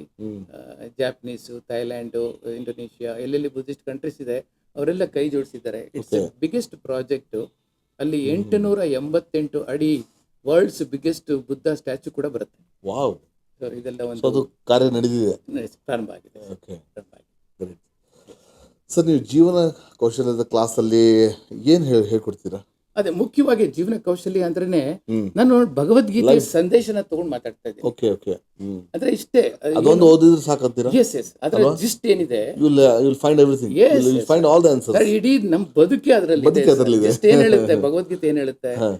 ಹಿಂದೆ ನಮ್ಮ ಬದುಕುಗಳಲ್ಲಿ ಏನೇನ್ ಆಗಿದೆ ಅದ್ರ ಬಗ್ಗೆ ಚಿಂತೆ ಮಾಡೋದು ಬಿಟ್ಬಿಡು, ಆಗಿದ್ದಾಗೋಯ್ತು. ಹ್ಮ್ ಪದೇ ಪದೇ ನಾನು ಕಳ್ಕೊಂಡ್ಬಿಟ್ಟೆ ಯಾರನ್ನ ಕೇಳಿದ್ರು ಏನ್ ಹೇಳ್ತಾರೆ ಸರ್ ಇವತ್ತಿನ ದಿನ? ಸಾರ್ ನಾನು ನಮ್ದವರೇ ಮೋಸ ಮಾಡ್ಬಿಟ್ರು ಸರ್, ಸರ್ ನನ್ನ ಬೆನ್ನಿಗೆ ಚೂರಿ ಹಾಕ್ಬಿಟ್ರು ಸರ್, ನಾನು ಯಾರ ಮೇಲೆ ಡಿಪೆಂಡ್ ಆಗಿದ್ದೆ ಅವರೇ ನನಗೆ ವಿಷ ಹಾಕ್ಬಿಟ್ರು ಸರ್. ಮೈ ಗಾಡ್. ಈ ತರದ್ದೆಲ್ಲ ಮಾತುಗಳು ಕೇಳಿ ಅವಾಗ ನಾನು ಹೇಳೋದು ಇಷ್ಟು, ಆಗಿದ್ದಾಗೋಯ್ತಪ್ಪ. ಎಲ್ಲರೂ ನಮ್ಮ ಜೀವನದಲ್ಲಿ ನಾವೆಲ್ಲ ಕಲ್ಲು ಮುಳ್ಳುಗಳ ಮೇಲೆ ಬಂದಿರೋದು ನಾವು, ಯಾರು ಸುಖದ ಸುಪ್ಪತ್ತಿಗೆಯಿಂದ ಬಂದಿಲ್ಲ ನಾವು. ಕಾಮನ್ ಮ್ಯಾನ್ ಅಂತ ನಾವೇನ್ ಹೇಳ್ತೀವಿ, ನಮ್ಮ ಬದುಕುಗಳೇ ಕಷ್ಟ. ಹಾಗಾಗಿ ನಾನು ತುಂಬಾ ಪ್ರೀತಿ ಮಾಡ್ತಿದ್ದೆ ಸರ್, ಕೈ ಕೊಟ್ಬಿಡ್ಲೆ ಸರ್, ಸದೋಗ್ಬಿಡ್ಲೆ ಸರ್, ನಾನು ನೇಣಾಕೊಂಡ್ಬಿಡ್ತೀನಿ ಸರ್, ಬದುಕಲ್ಲ ಸರ್. ಅಯ್ಯೋ, ಯಾಕೆ ಇದು ಅರ್ಥ ಮಾಡ್ಕೊಳ್ತಿರೋ ರೀತಿ ಬಹಳ ಕನ್ವೆನ್ಷನಲ್ ಆಗಿ ಹೋಗೋದಕ್ಕಿಂತ ಸ್ವಲ್ಪ ಬ್ರಾಡ್ ಆಗಿ ಯೋಚನೆ ಮಾಡಿ. ನಮ್ಮ ಭಗವದ್ಗೀತೆನೇ ಏನ್ ಹೇಳುತ್ತೆ, ಹಿಂದೆ ಆದ ಬಗ್ಗೆ ಆಗಿದ್ದಾಗೋಯ್ತು, ಅದ್ರ ಬಗ್ಗೆ ಚಿಂತೆ ಮಾಡೋದು ಬೇಡ, ಭವಿಷ್ಯದ ಬಗ್ಗೆ ಭಯ ಬೇಡ.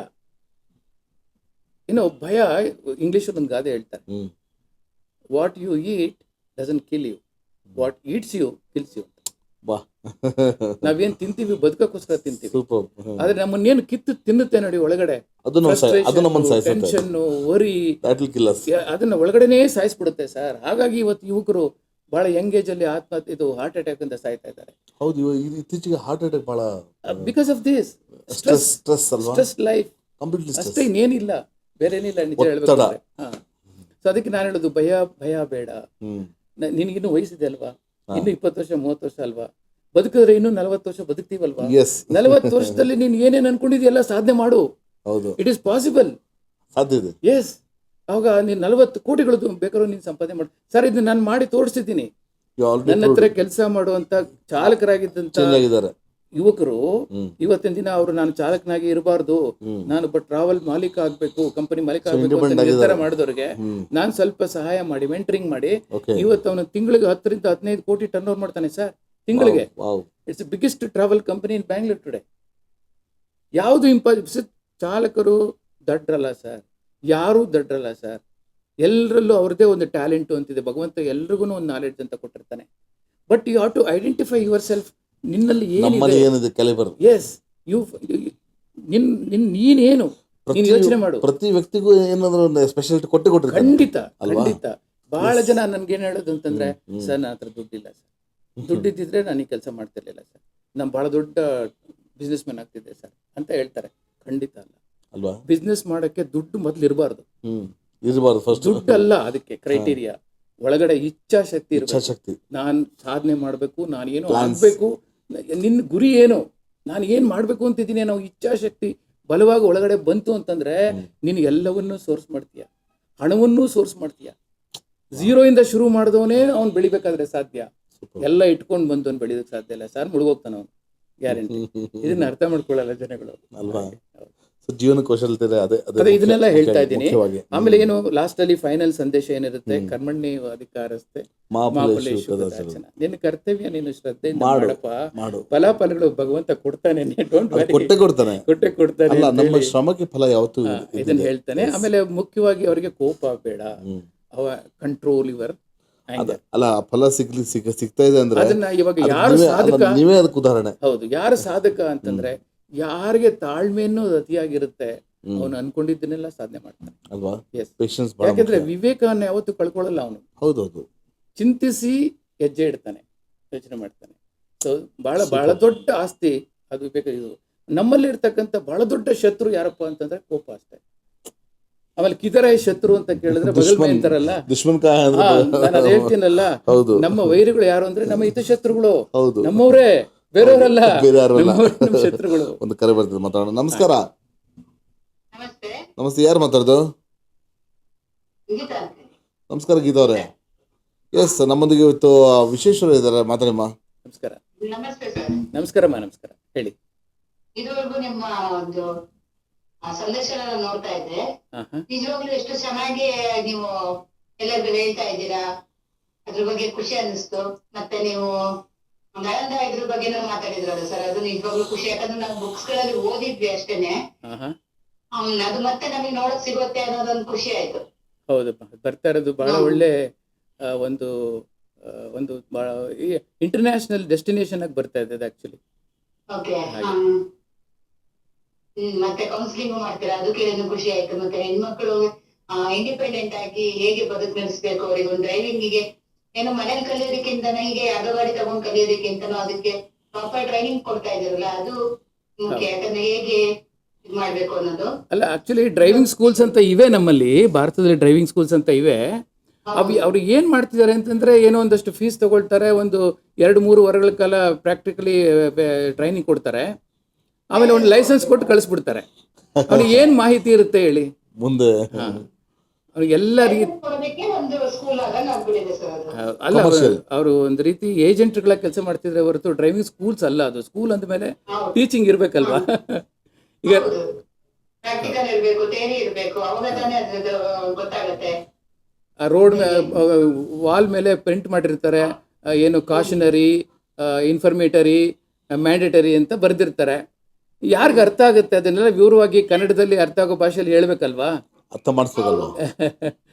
ಅದು ದುರಂತ. ನಾನು ಕೇಳಿರ್ಲಿಲ್ಲ ಸರ್ ಇದುವರೆಗೂ ಈ ತರ ಕ್ಲಾಸಸ್ ಇದೆ ಅಂತ. ಹೌದು, ಇದು ಎಸ್, ಆ ಕೆಲಸ ನಾನು ನಂಗೆ ತುಂಬ ತೃಪ್ತಿ ಕೊಟ್ಟಿರುವಂಥ ಒಂದು ತರಬೇತಿ ಅದನ್ನು ನಾನು ಮಾಡ್ತಾ ಇದ್ದೀನಿ. ಓಕೆ ಸರ್, ತುಂಬಾ ಖುಷಿ ಆಯ್ತು ಸರ್ ಇವತ್ತು ನಿಮ್ಮ ಪರಿಚಯ ಆಗಿದ್ದು ಅಂತ ಹೇಳಿದ್ರೆ. ಥ್ಯಾಂಕ್ ಯು ಅಮ್ಮ, thank you so much. Thank you sir. ಕರೆ ಮಾಡೋದಕ್ಕೆ ಧನ್ಯವಾದಗಳು Geetha madam. Thank you sir, thank you so much. So ಈಗ ರಸ್ತೆ ಸುರಕ್ಷತೆ ಅಂದರೆ ಯಾವ ಥರ ಸರ್ ಅದು? ಕರೆಕ್ಟ್. ಈಗ ನೋಡಿ, ಇದು basically what we need to understand is this. What is safety ಅಂತ? ರೋಡ್ ಸೇಫ್ಟಿ ಅಂತ ಅಂತ ಹೇಳಬೇಕಾದ್ರೆ ಫಸ್ಟು ಅದ್ರ 4 ಅಂಶಗಳು ಬರುತ್ತೆ. ಓಕೆ. ಮೊದಲನೇದಾಗಿ driver safety. Driver physically mentally safe ಆಗಿದ್ದಾನ, ಓಕೆ, ಆರೋಗ್ಯವಾಗಿದ್ದಾನ, ಫಸ್ಟ್ ಹೀಸ್ ಹೆಲ್ತ್ ಎಲ್ಲ ಸರಿ ಇದೆಯಾ ಅವನಿಗೆ, ಅದು ನೋಡ್ತಾರೆ. ಆಮೇಲೆ ಮಾನಸಿಕವಾಗಿ ಕೂಡ ನಿರ್ಮಲವಾದ ಮನಸ್ಸಿದೆಯಾ ಅವನಿಗೆ, ಅದು ಕೂಡ ನೋಡ್ತಾರೆ. ಬಹಳ ಮುಖ್ಯ. ಅದನ್ನ ಹೇಗೆ ಟೆಸ್ಟ್ ಮಾಡ್ತಾರೆ? ಅಲ್ಲ, ಯಾರು ಟೆಸ್ಟ್ ಮಾಡಲ್ಲ, ನಾನು ಸೇಫ್ ಆಗಿರ್ಬೇಕು ರಸ್ತೆ ಅಂದ್ರೆ ಇವೆಲ್ಲ ಕ್ವಾಲಿಟೀಸ್ ಬೇಕು. ಅದು ಹೇಗೆ ಗೊತ್ತಾಗುತ್ತೆ ಅವ್ರಿಗೆ? ಇವಾಗ ಇರಿಟೇಟೆಡ್ ಮೈಂಡ್, ಸಿಟ್ಟಲ್ಲಿ ಆದ್ರೆ ಹೇಗಾಗುತ್ತೆ? ಅದಕ್ಕೆ ಬೇಕಾದ್ರೆ ಒಂದು ಇನ್ಸಿಡೆಂಟ್ ಹೇಳ್ತೀನಿ ಅದಕ್ಕೆ. ಓಕೆ. ಒಬ್ಬ ಡ್ರೈವರು, ಬಹಳ ಒಳ್ಳೆ ಡ್ರೈವರ್. ಓಕೆ. ಅವನ ಜೊತೆಲಿ ನಾವು ಪ್ರಯಾಣ ಮಾಡ್ತಿದ್ದಾಗ ನಮಗೆ ಅದು ಪ್ರಯಾಣ ಮಾಡಿದಾಗೆ ಅನಿಸ್ತಾ ಇರಲಿಲ್ಲ, ಅಷ್ಟು ಚೆನ್ನಾಗಿ ಡ್ರೈವ್ ಮಾಡ್ತಿದ್ದ ಅವನು. ಓಹೋ. ಅಂತ ಒಬ್ಬ ಚಾಲಕನ ಬಗ್ಗೆ ಇದ್ದಕ್ಕಿದ್ದಾಗೆ ಪ್ರತಿದಿನ ಕಂಪ್ಲೇಂಟ್ಸ್ ಬರೋಕ್ಕೆ ಶುರು ಆಯ್ತು ನನಗೆ. ಸರ್, ಅವ್ನು ಸರಿ ಇಲ್ಲ ಸರ್, ಆಕ್ಸಿಡೆಂಟ್ ಮಾಡ್ಕೊಂಡ್ ಬರ್ತಾ ಇದ್ದಾನೆ ಸರ್, ದಿನ ಒಂದ್ ಕಡೆ ಏಟ್ ಆಗಿರುತ್ತೆ ಸರ್, ಒಂದಿನ ಹೆಡ್ಲೈಟ್ ಹೊಡ್ಕೊಂಡ್ ಬಂದಿದ್ದಾನೆ ಸರ್, ಇನ್ನೊಂದ್ ದಿನ ಬ್ಯಾಕ್ ಸೈಡ್ ಇಂದ ಯಾರೋ ಬಂದು ಹೊಡೆದಿದ್ದಾರೆ, ಹೀಗೆ ದಿನ ಆಕ್ಸಿಡೆಂಟ್ ಆಗ್ತಿದೆ ಅಂತ. ಬಹಳ ಆಶ್ಚರ್ಯ ಆಯ್ತು ನನಗೆ. ಒಳ್ಳೆ ಹುಡುಗ, ಅವನಿಗೆ ಲಾಸ್ಟ್ ಇಯರ್, ಆಮೇಲೆ ಕಳೆದ ವರ್ಷ ಅವನಿಗೆ ಬೆಸ್ಟ್ ಡ್ರೈವರ್ ಅವಾರ್ಡ್ ಕೂಡ ಕೊಟ್ಟಿದ್ದೆ ನಾನು. ಅಂಥದ್ರಲ್ಲಿ ಯಾಕೆ ಈಗ ಆಗ್ತಿದೆ ಅಂತೇಳಿ ಕರೆದ್ಬಿಟ್ಟು ಕೇಳಿದೆ, ಏನಾಗಿದೆಯಪ್ಪ ನಿನಗೆ, ಯಾಕೆ ನಿನ್ ಮೇಲೆ ತುಂಬಾ ಕಂಪ್ಲೇಂಟ್ಸ್ ಬರ್ತಾ ಇದೆ ಅಂತ.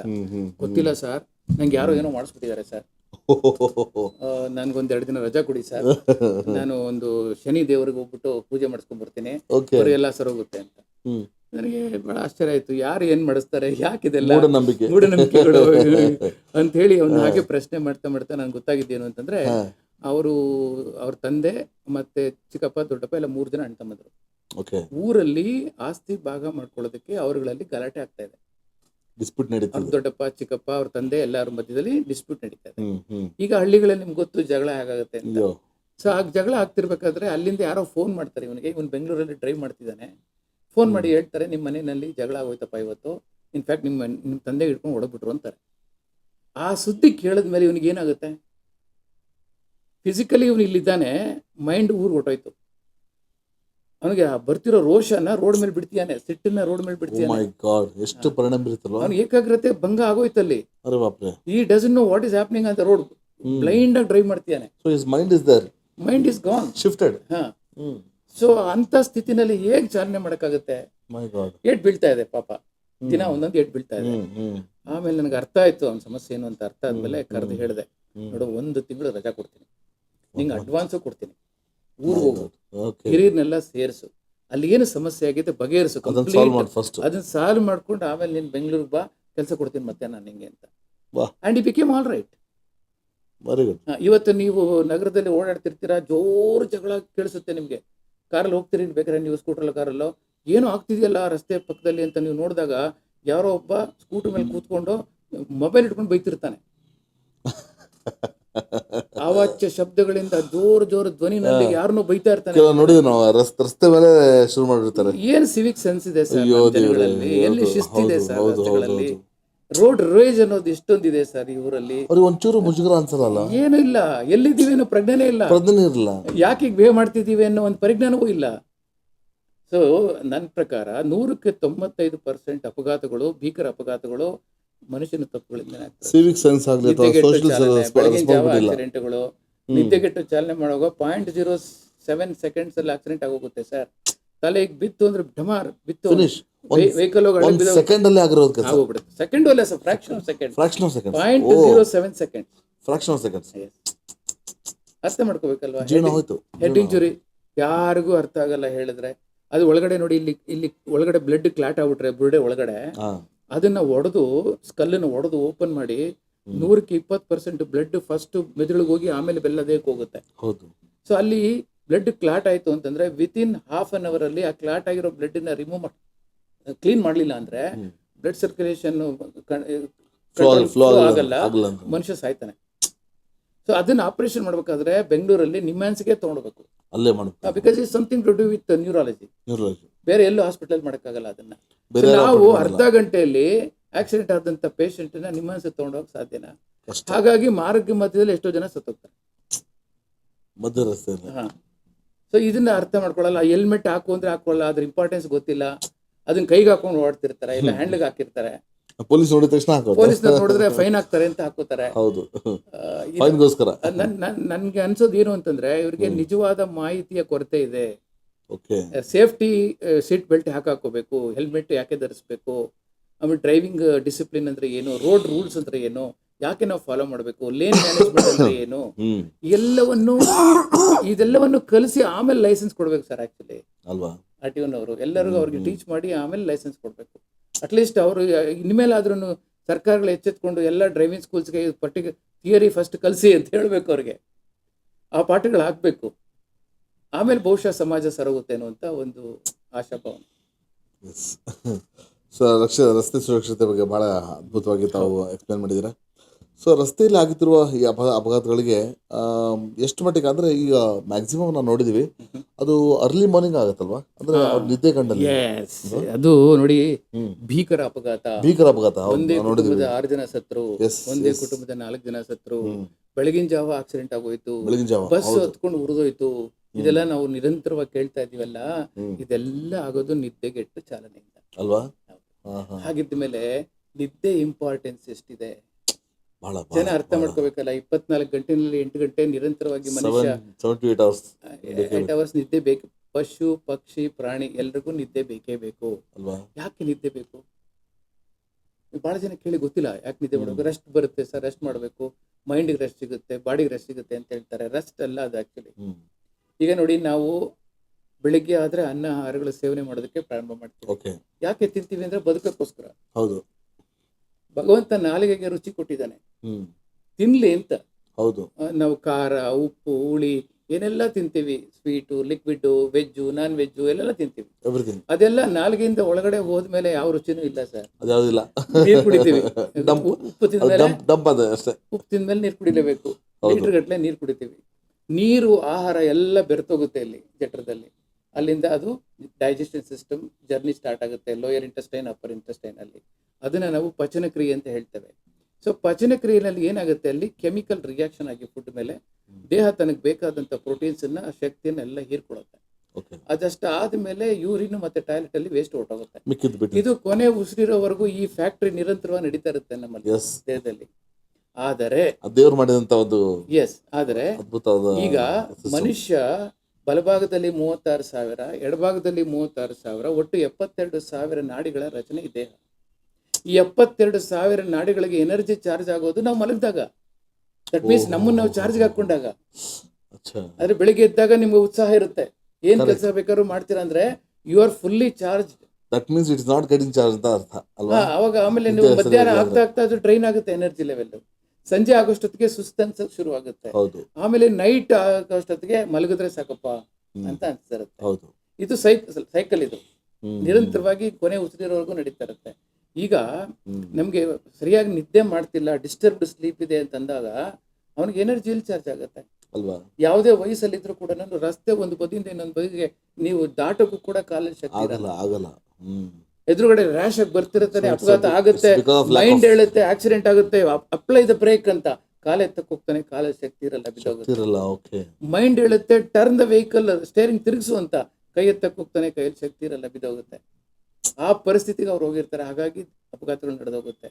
ಆದ್ದರಿಂದ ಅಂಥ ಪರಿಸ್ಥಿತಿ ಕಾರಣಾಂತರಗಳಿಂದ ನಿದ್ದೆ ಬಂದಿಲ್ಲ ಅಂತಂದ್ರೆ ನಿದ್ದೆಗೆಟ್ಟು ಚಾಲನೆ ಮಾಡ್ತಿದ್ದಾಗ ಎಲ್ಲಾದ್ರೂ ಸುರಕ್ಷಿತ ಜಾಗದಲ್ಲಿ ವಾಹನ ನಿಲ್ಲಿಸಿ 15 ನಿಮಿಷ ಸ್ಟೇರಿಂಗ್ ಮೇಲೆ ತಲೆ ಇಟ್ಬಿಡ್ಬೇಕಾಗೆ, ಅದು ಎಳ್ಕೊಂಡು ಹೊರಟೋಗುತ್ತೆ, ಮೈ ಮೇಲೆ ಪ್ರಜ್ಞೆ ಇಲ್ಲದೆ ಹೊರಟೋಗುತ್ತೆ.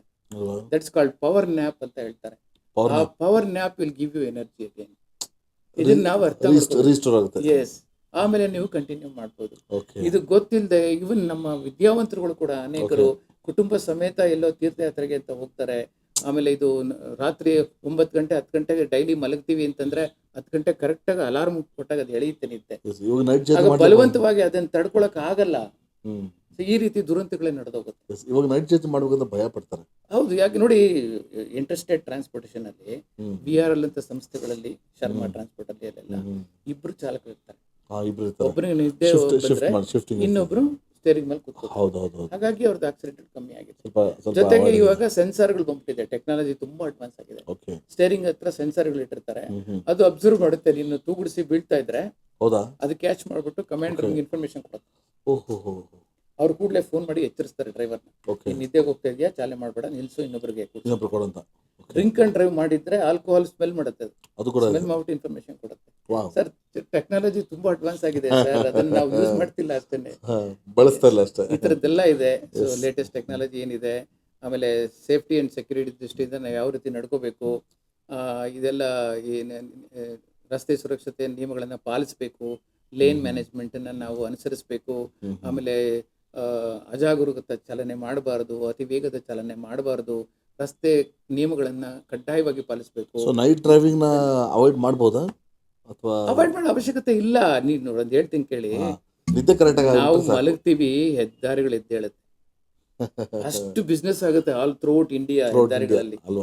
1,65,000 ಟನ್ ಮೆಟೀರಿಯಲ್ ಒಂದು ರಾತ್ರಿ ಟ್ರಾನ್ಸ್ಪೋರ್ಟೇಷನ್ ಆಗುತ್ತೆ, one state to another state. It's a backbone of this country ಅಲ್ವಾ? Transportation is a backbone of this country. ಅದು ನಿಲ್ಸೋದಕ್ಕೆ ಸಾಧ್ಯನೇ ಇಲ್ಲ, ಆಗಲ್ಲ. ಎಲ್ಲ ನಡೆಯೋದೇ ರಾತ್ರಿ. ಹೌದೌದು. ನನಗೆ ಯಾರೋ ಒಬ್ರು ಫೋನ್ ಇನ್ ಪ್ರೋಗ್ರಾಮ್ ಅಲ್ಲಿ ಒಬ್ರು ಗುಲ್ಬರ್ಗದಿಂದ ಫೋನ್ ಮಾಡಿದ್ರು ಚಾಲಕರು. ಫೋನ್ ಮಾಡ್ಬಿಟ್ಟು, ಸರ್ ನೈಟ್ ಟೈಮ್ 12ರಿಂದ ಬೆಳಗಿನ ಜಾವ 5 ಗಂಟೆವರೆಗೂ ಟ್ರಾನ್ಸ್ಪೋರ್ಟೇಷನ್ ನಿಲ್ಲಿಸ್ಬಿಟ್ರೆ ಆಕ್ಸಿಡೆಂಟ್ ಆಗಲ್ವಲ್ಲ ಸರ್ ಅಂತ. ಅವ್ನಿಗೆ ಅನಿಸಿದ, ಅವ್ನು ಹೇಳ್ದ, ಪಾಪ ನಿಜ ಆಕ್ಸಿಡೆಂಟ್ ಆಗಲ್ಲ, ಆದ್ರೆ ಆಯ್ತು ಅದು ಹೇಗಿತ್ತು ಅಂತಂತ ಅವ್ನು ಹೇಳಿದ್ದು, ನೆಗಡಿ ಬಂದಿದ್ರೆ ಮೂಗ್ ಕೊಯ್ದಾಕ್ಬಿಡು ಅಂತ. That cannot be possible, ಅಲ್ವಾ? ಟ್ರಾನ್ಸ್ಪೋರ್ಟೇಷನ್ ಅಟ್ ಎನಿ ಕಾಸ್ಟ್ ನಿಲ್ಲಿಸೋದಕ್ಕೆ ಸಾಧ್ಯ ಇಲ್ಲ ಸರ್. ಅದು it is in motion all the time. ಹೌದು, ಅದು ಚಲನೆಯಲ್ಲೇ ಇರುತ್ತೆ. ಟ್ರಾನ್ಸಾಕ್ಷನ್ ಎಷ್ಟು ಆಗ್ತಿದೆ ಅಂದ್ರೆ ಅಷ್ಟರ ಮೇಲೆ. ಅದು ಈಗಂತೂ 1.5 ಲಕ್ಷ ಇಂಟರ್ನ್ಯಾಷನಲ್ ಸ್ಟ್ಯಾಂಡರ್ಡ್ ಹೆದ್ದಾರಿಗಳು ಭಾರತದಲ್ಲಿ ನಿರ್ಮಾಣ ಆಗಿದೆ. ಆದ್ರೆ ಏನ್ ಮಾಡೋದು, 6 ತಿಂಗಳಿಗೆ 26,700 ಸಾವು ನೋವುಗಳಾಗಿದೆ ರೋಡ್ ಆಕ್ಸಿಡೆಂಟ್ಸ್ ಅಲ್ಲಿ. It is year by year increasing. So ನಾನು ಹೇಳೋದನ್ನ ಜನತೆ ಬದಲಾವಣೆ ಆಗ್ಬೇಕು, ಜನ ಅರ್ಥ ಮಾಡ್ಕೋಬೇಕು. ಇದೆಲ್ಲ ನಮ್ಮ ಕೈಲಿದೆ, ನಾವು ಮಾಡೋ ತಪ್ಪುಗಳಿಂದಾನೇ ಸಾವು ನೋವುಗಳು ನಾವು ತಂದ್ಕೋತಾ ಇದ್ದೀವಿ. ಸೊ ಇದ್ರ ವಿರುದ್ಧ ನಮ್ಮ ವಿರುದ್ಧ ನಾವೇ ಹೋರಾಟ ಮಾಡುವಂತ ಪರಿಸ್ಥಿತಿ. ಸರ್, ತಾವು 6 ಲಕ್ಷ ಜನರನ್ನ ಟ್ರೈನಿಂಗ್ ಕೊಟ್ಟಿದ್ದೀರ ಅಂತ ಕೇಳ್ಪಟ್ವಿ. ಅದು ಹೇಗೆ ಸಾಧ್ಯ ಆಯ್ತು? ಅದು ಈಗ ಕಾರ್ಪೊರೇಟ್ಸ್ ಅಸೆಂಬಲ್ ಮಾಡ್ತಾರೆ ಡ್ರೈವರ್ಸ್ ನ. ಪ್ರತಿಯೊಂದು ಕಂಪನಿನಲ್ಲೂ 500 ಜನ 600 ಜನ ಡ್ರೈವರ್ಗಳು ಇರ್ತಾರೆ, ಕ್ಯಾಬ್ಸ್ ಇರುತ್ತೆ. ಆತರ ಕೌಂಟ್ ಮಾಡಿದ್ರೆ ಎಸ್, ಒಂದೊಂದು ನಾನು ಮ್ಯಾಕ್ಸಿಮಮ್ ನಾನು ಟ್ರೈನ್ ಮಾಡಿರೋದು 1,500 ಜನಕ್ಕೆ ಅಟ್ ಎ ಟೈಮ್ ಚಾಲಕರಿಗೆ. ಹಾಗಾಗಿ ನನ್ನ ಎಲ್ಲ ಕಾರ್ಯಕ್ರಮಗಳೆಲ್ಲ 500 ಜನ 600 ಜನ ಇರ್ತಾರೆ. ಈಗ ನಿರಂತರವಾಗಿ ಕಳೆದ 25 ವರ್ಷಗಳಿಂದ ಮಾಡ್ತಾ ಇರೋದ್ರಿಂದ ಒಂದು ಲಕ್ಷಗಳು ದಾಟಿದೆ.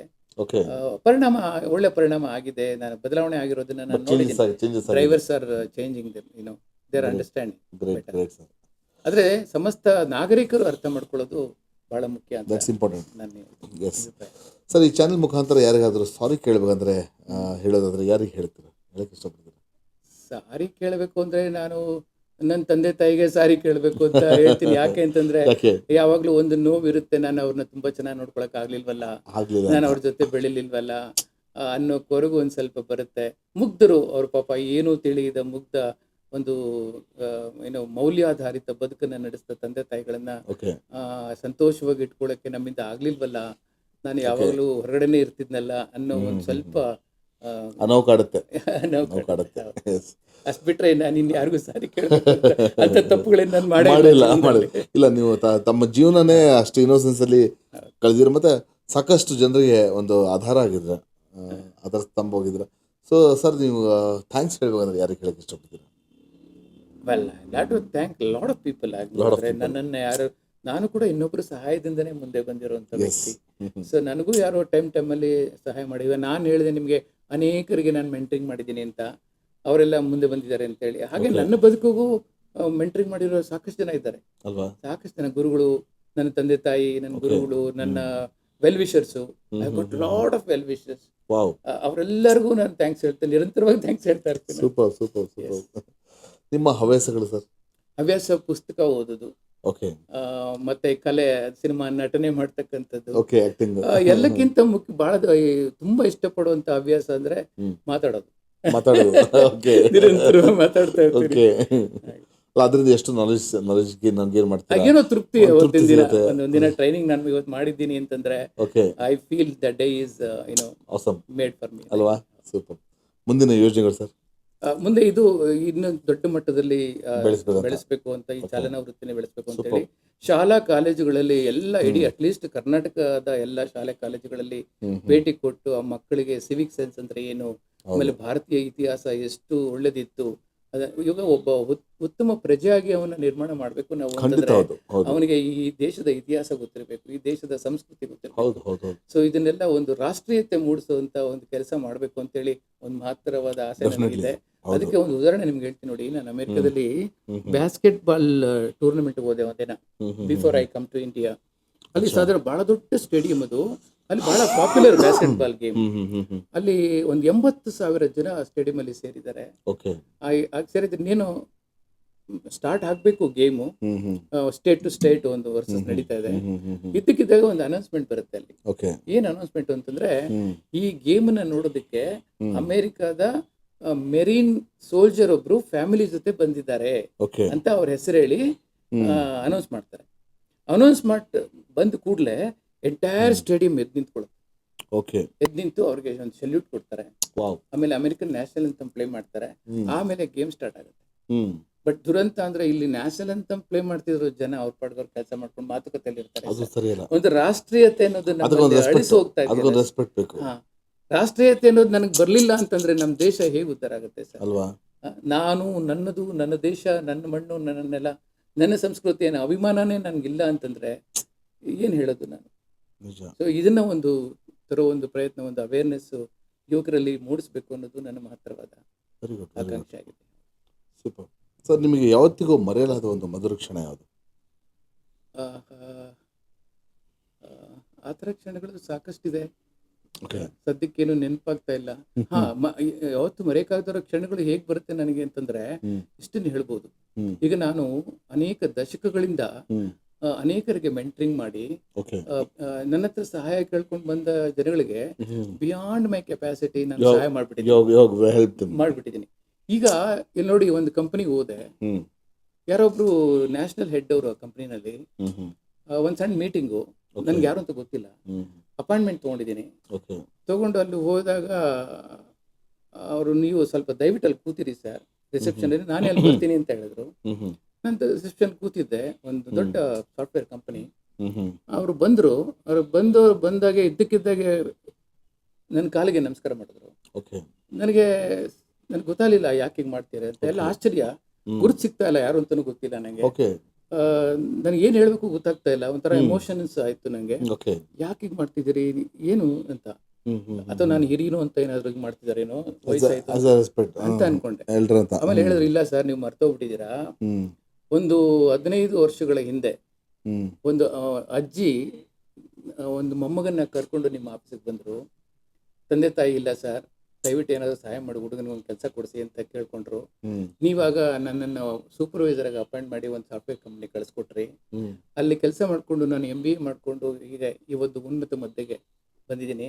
ನಾನು ಇವತ್ತು ಏನಾಗಿದ್ದೀನಿ ಅದಕ್ಕೆ ನಿಮ್ಮ ಸಹಾಯ ಕೇಳಿದಾಗ ಅದು ಓಕೆ. ಅದೇ ಎಷ್ಟು ಕರ್ಮ ಖುಷಿ ಕೊಡುತ್ತಲ್ವಾ? ರಿಟರ್ನ್ಸ್ ಅಂತಾರಲ್ಲ, ಎಸ್ ಎಸ್ ಎಸ್. ನಾವು ಒಳ್ಳೆ ಮಾಡಿದ ಕಾರ್ಯಗಳು ಯಾವತ್ತೂ ಆದ್ರೂ ನಮಗೆ ಆ ಕೃತಜ್ಞತೆ ಅವ್ರು ಇಟ್ಕೊಂಡಿದಾರಲ್ಲ, ಅವ್ರು ನಮ್ಗೆ ಮರ್ತೋಗಿರುತ್ತೆ, ಅವ್ರು ಬೆಳೆದಿರ್ತಾರೆ. ಅವ್ರು ಎಷ್ಟು ಯಾರು ಮರೆಯಲ್ಲ ಸರ್, ಯಾರು ಮರೆಯಲ್ಲ, ಸಹಾಯ ಸೂಪರ್ ಮಾಡಿದ್ದನ್ನ. ಸೂಪರ್. So ಈ ತರ ಅನೇಕ ಆಗ ಈಗ ನನಗನ್ನಿಸ್ತಾ ಇದೆ, ನಾನೆಷ್ಟು ಶ್ರೀಮಂತ, ಹೃದಯ ಶ್ರೀಮಂತ. ಹಣವಂತಿಕೆ, ನನಗೆ ಹಣ ಬೇಕಾಗಿಲ್ಲ ನನಗೆ. ಹೌದು ಹೌದು ಹೌದು ಹೌದು. ಅದಕ್ಕಿಂತ ಮಿಗಿಲಾಗಿ ಬೆಲೆ ಕಟ್ಟಕ್ ಆಗದೆ ಇರೋಷ್ಟು ಜನಗಳ ಪ್ರೀತಿ ವಿಶ್ವಾಸ, ಪ್ರೀತಿ ವಿಶ್ವಾಸ, ಹಾರೈಕೆಯ, that's my richness, that's my richness, that's your asset. Yes. Sir, ತಾವು ಅಡಿಗೆ ಬಹಳ ಚೆನ್ನಾಗಿ ಮಾಡ್ತೀವಿ ಅಂತ ನಾವು ಕೇಳ್ಪಟ್ವಿ. ಅದಕ್ಕೇನು ರಹಸ್ಯ ಸರ್? ಅದು ನಂಗೆ ಪ್ಯಾಷನ್, Okay. ಪ್ಯಾಷನ್. ನನಗೆ ಮೂಡಿದ್ದಾಗ, ಟೈಮ್ ಇದ್ದಾಗ Okay. ಪ್ರಯೋಗಗಳು ಮಾಡ್ತಾ ಇರ್ತೀನಿ. Okay. ಎಲ್ಲ ಸೌತ್ ಇಂಡಿಯನ್ ಐಟಮ್ಸ್ ನಾನು ಪ್ರಿಪೇರ್ ಮಾಡ್ತೀನಿ. ವೆಜ್. ನನ್ನ ಮಕ್ಕಳಿಗೂ ಕೂಡ ನಾನು ಈ ಸಾಂಬಾರ್ ಪುಡಿ, Okay. ಚಟ್ನಿ ಪುಡಿ ಎಲ್ಲ ಮಾಡ್ಬಿಟ್ಟು ಅಮೆರಿಕ ತಗೊಂಡು ಕಳಿಸ್ಕೊಡ್ತಾರೆ, ಯಾಕಂದ್ರೆ ಅಲ್ಲಿ ಸಿಗಲ್ಲ ಅದು. ಹೋಟೆಲ್ ಇಂಡಸ್ಟ್ರಿಯಲ್ಲಿ ಇದ್ದಾಗ ನಾನು ಅನೇಕ ವಿಚಾರಗಳನ್ನ ಕಲ್ತಿದ್ದೀನಿ. ಓಕೆ. ಸೊ ಒಂದಷ್ಟು 100 ವೆರೈಟೀಸ್ ಆಫ್ ಸಾಲಿಡ್ಸ್ ಎಲ್ಲ ಮಾಡ್ತೀನಿ. ವಾವ್. 25-30 ವೆರೈಟಿ ರಸಮ್ಗಳನ್ನ ಮಾಡ್ತೀನಿ. ಸೂಪರ್. ಸೊ ಹೀಗೆ ಏನೋ ಒಂದು ಎಕ್ಸ್ಪೆರಿಮೆಂಟ್ ಮಾಡ್ತಾ ಇರ್ತೀನಿ. ನಂದೇ ಒಂದು ಬ್ಯೂಟಿಫುಲ್ ಕಿಚನ್ ಇದೆ. ಡೆಫಿನೆಟ್ಲಿ ಒಂದ್ಸರಿ ನಾವು ಟೇಸ್ಟ್ ಮಾಡಲೇಬೇಕು. You are most welcome to taste. Yes. ಭಾಳ ಖುಷಿ ಆಗ್ತದೆ. ಸೊ ಯುವ ಪೀಳಿಗೆಗೆ ಏನು ಸಂದೇಶ ಕೊಡಕ್ಕೆ ಇಷ್ಟಪಡ್ತಾರೆ? ಹಾ, ರೆಸ್ಪಾನ್ಸಿಬಲ್ ಸಿಟಿಸನ್ಸ್ ಆಗಿ ಅಂತ. ಎಸ್. ಬೇಜವಾಬ್ದಾರಿಯತೆ ಬೇಡ. ಭವ್ಯ ಭಾರತದ ಕನಸು ನಾವು ಕಾಣ್ತಾ ಇದ್ದೀವಿ. ಅದಕ್ಕೆ ನೀವು ಪ್ರೇರಣೆ ಆಗಿ ರಾಷ್ಟ್ರೀಯತೆಯನ್ನು ಬೆಳೆಸ್ಕೊಳ್ಳಿ. ಇದೆಲ್ಲ ಒಂದಷ್ಟು ಸಂದೇಶ ಅವ್ರಿಗಿದೆ sir. They're all intelligents nowadays. Youngsters are very very intelligent. ಚೆನ್ನಾಗಿ ಓದ್ತಾರೆ, ಮುಂದೆ ಬರ್ತಾರೆ. ನೋಡಿ, ಅವ್ರಿಗೆ ಒಂದೇ ಮಾತಲ್ಲಿ ನಿಮ್ಗೆ ಹೇಳ್ಬೇಕು ಅಂತಂದ್ರೆ ಒಂದು ಪ್ರಸಂಗವನ್ನ ಹೇಳ್ತಾನೆ, ಯುವಕರು ಅರ್ಥ ಮಾಡ್ಕೋಬೇಕು. ನನ್ನ ಮಗನ graduation time doctor Abdul Kalam ಅವರು ಚೀಫ್ ಗೆಸ್ಟ್. ಅವ್ರು ಬಂದಿದ್ರು, ನಾವೆಲ್ಲ ಕಾಯ್ತಾ ಇದ್ವಿ, ಪೇರೆಂಟ್ಸ್ ಎಲ್ಲ ಗಂಟೆಗಟ್ಲೆಯಿಂದ ಬಂದ್ರು. ಅವ್ರೊಂದು ಪ್ರಶ್ನೆ ಕೇಳಿದ್ರು, ವಿದ್ಯಾರ್ಥಿಗಳಿಗೆಲ್ಲ ಒಂದು ಪ್ರಶ್ನೆ ಕೇಳಿದ್ರು, ನಿಮ್ಮ ನಿಜವಾದ ಗುರು ಯಾರು ಅಂತ ಕೇಳಿದ್ರು.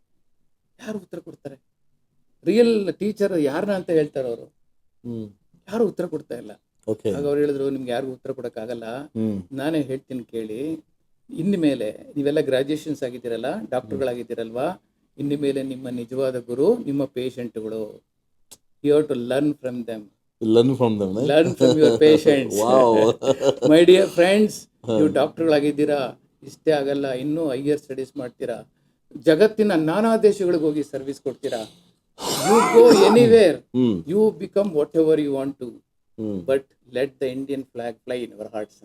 Wow, ಅದ್ಭುತ. Such a patriot person, Dr. Abdul Kalam ಮಾತ್ರ ಅದ್ಭುತ. Such a great man. So ಆ ಸಂದೇಶನೇ ನಾನು ಎಲ್ಲ ಯುವ ಜನತೆಗೆ, ಭಾರತದ ರಾಷ್ಟ್ರ ಧ್ವಜ ಸದಾ ನಿಮ್ಮ ಹೃದಯಗಳಲ್ಲಿ ಇರಲಿ. ಸೂಪರ್, ಅದ್ಭುತ ಸರ್. Very nice. ನೋಡಿ, ಅದ್ರ ಪ್ರಕಾರ ಒಬ್ಬ ಟೀಚರ್ಗೂ ಗುರು ಅಂದ್ರೆ ಸ್ಟೂಡೆಂಟ್ಸ್. ಅರ್ಥ ಆಗ್ಲಿಲ್ಲ ಸರ್. ಒಬ್ಬ ಟೀಚರ್ಗೂ ಗುರು ಅಂದ್ರೆ ಅವ್ರ ಸ್ಟೂಡೆಂಟ್ಸ್ ಆಗ್ತಾರ, ಅಂದ್ರೆ ಅವರಿಂದ ಕಲಿಯಕ್ ಸಿಗತ್ತ.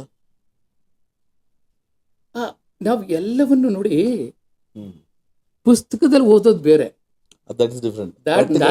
ಪ್ರಾಕ್ಟಿಕಲ್ ಬೇರೆ. That will give you one certificate. That's it. ಅಷ್ಟೇ, ಇನ್ನೇನಿಲ್ಲ. ಅಷ್ಟೇ. ಆದ್ರೆ ಕಲಿಬೇಕು, ನಿಜವಾದ ಕಲಿಕೆ ಎಲ್ಲಾಗುತ್ತೆ ಅಂದ್ರೆ ನಿನ್ನ ಬದುಕಿನಲ್ಲಿ.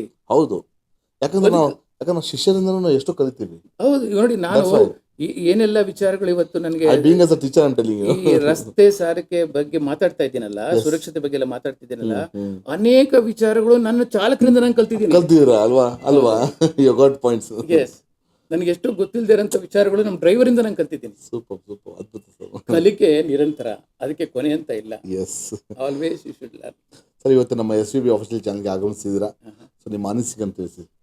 ಬಹಳ ಸಂತೋಷ ಆಯ್ತು. ಮುಕ್ತವಾಗಿ ಮಾತಾಡಿದ್ದೀನಿ ನಿಮ್ ಜೊತೆ ಇವತ್ತು. ನನಗೆ ಯಾವ್ದೋ ಚಾನಲ್ ಕೂತು ಮಾತಾಡ್ತಿದ್ದೀನಿ ಅಂತ ಅನಿಸ್ತಾ ಇಲ್ಲ. ಆಕ್ಚುಲಿ ಹೇಳ್ಬೇಕು ಅಂತಂದ್ರೆ, ಮನಸ್ಸು ಬಿಚ್ಚು ನನ್ನ ಮನಸ್ಸಿನಲ್ಲಿ ಏನೇನಿದೆಯೋ ಅದನ್ನೆಲ್ಲ ನಿಮ್ಮಗಳಿಗೆ ಹೇಳುವಂತ ಪ್ರಯತ್ನ ನಾನು ಮಾಡಿದ್ದೀನಿ. ಈ ಅವಕಾಶ ಮಾಡಿಕೊಟ್ಟಿದ್ದಕ್ಕಾಗಿ ತಮಗೆ ಖಂಡಿತ ತುಂಬಾ ಧನ್ಯವಾದಗಳು. Thank you sir. ಸೊ ನಿಮ್ಮೆಲ್ಲ ಮುಂದಿನ ಯೋಜನೆಗಳು ಶುಭವಾಗಲಿ. ನಿಮ್ಮ ಸಾಧನೆ ಇನ್ನೂ ಉನ್ನತ ಮಟ್ಟಕ್ಕೆ ಬೆಳೀಲಿ. ಇನ್ನೂ ಸಾಕಷ್ಟು 6 ಲಕ್ಷ ಅಲ್ಲ, ಇನ್ನು 60 ಲಕ್ಷ ಜನರಿಗೆ ತಾವು ಎಲ್ಲ ಒಂದು ಟ್ರೈನಿಂಗ್ನ ಕೊಡಲಿ ಅಂತ ನಾನು ಬಯಸ್ತೀನಿ ಮುಖಾಂತರ ನಮ್ಮ SVB ಆಫೀಷಿಯಲ್ ಚಾನಲ್ ಮುಖಾಂತರ.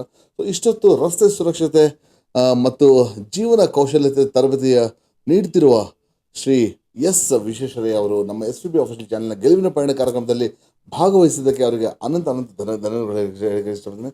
ಮತ್ತು ಜೊತೆಗೆ ಎಲ್ಲ ಸಹಭಾಗಿಗಳು ಮತ್ತು ಎಲ್ಲ ವೀಕ್ಷಕರಿಗೂ ನಾನು ಥ್ಯಾಂಕ್ಸ್ ಹೇಳಕ್ಕೆ ಇಷ್ಟಪಡ್ತೀನಿ. ಸೊ ನಮ್ಮ SPB ಅಫಿಷಿಯಲ್ ಚಾನಲ್ ಸಬ್ಸ್ಕ್ರೈಬ್ ಮಾಡಿ, ಲೈಕ್ ಮಾಡಿ ಮತ್ತು ಶೇರ್ ಮಾಡಿ. ಮತ್ತು ಪ್ರತಿದಿನ ಈ ಕಾರ್ಯಕ್ರಮ ನೋಡೋದನ್ನು ಮರಿಬೇಡಿ.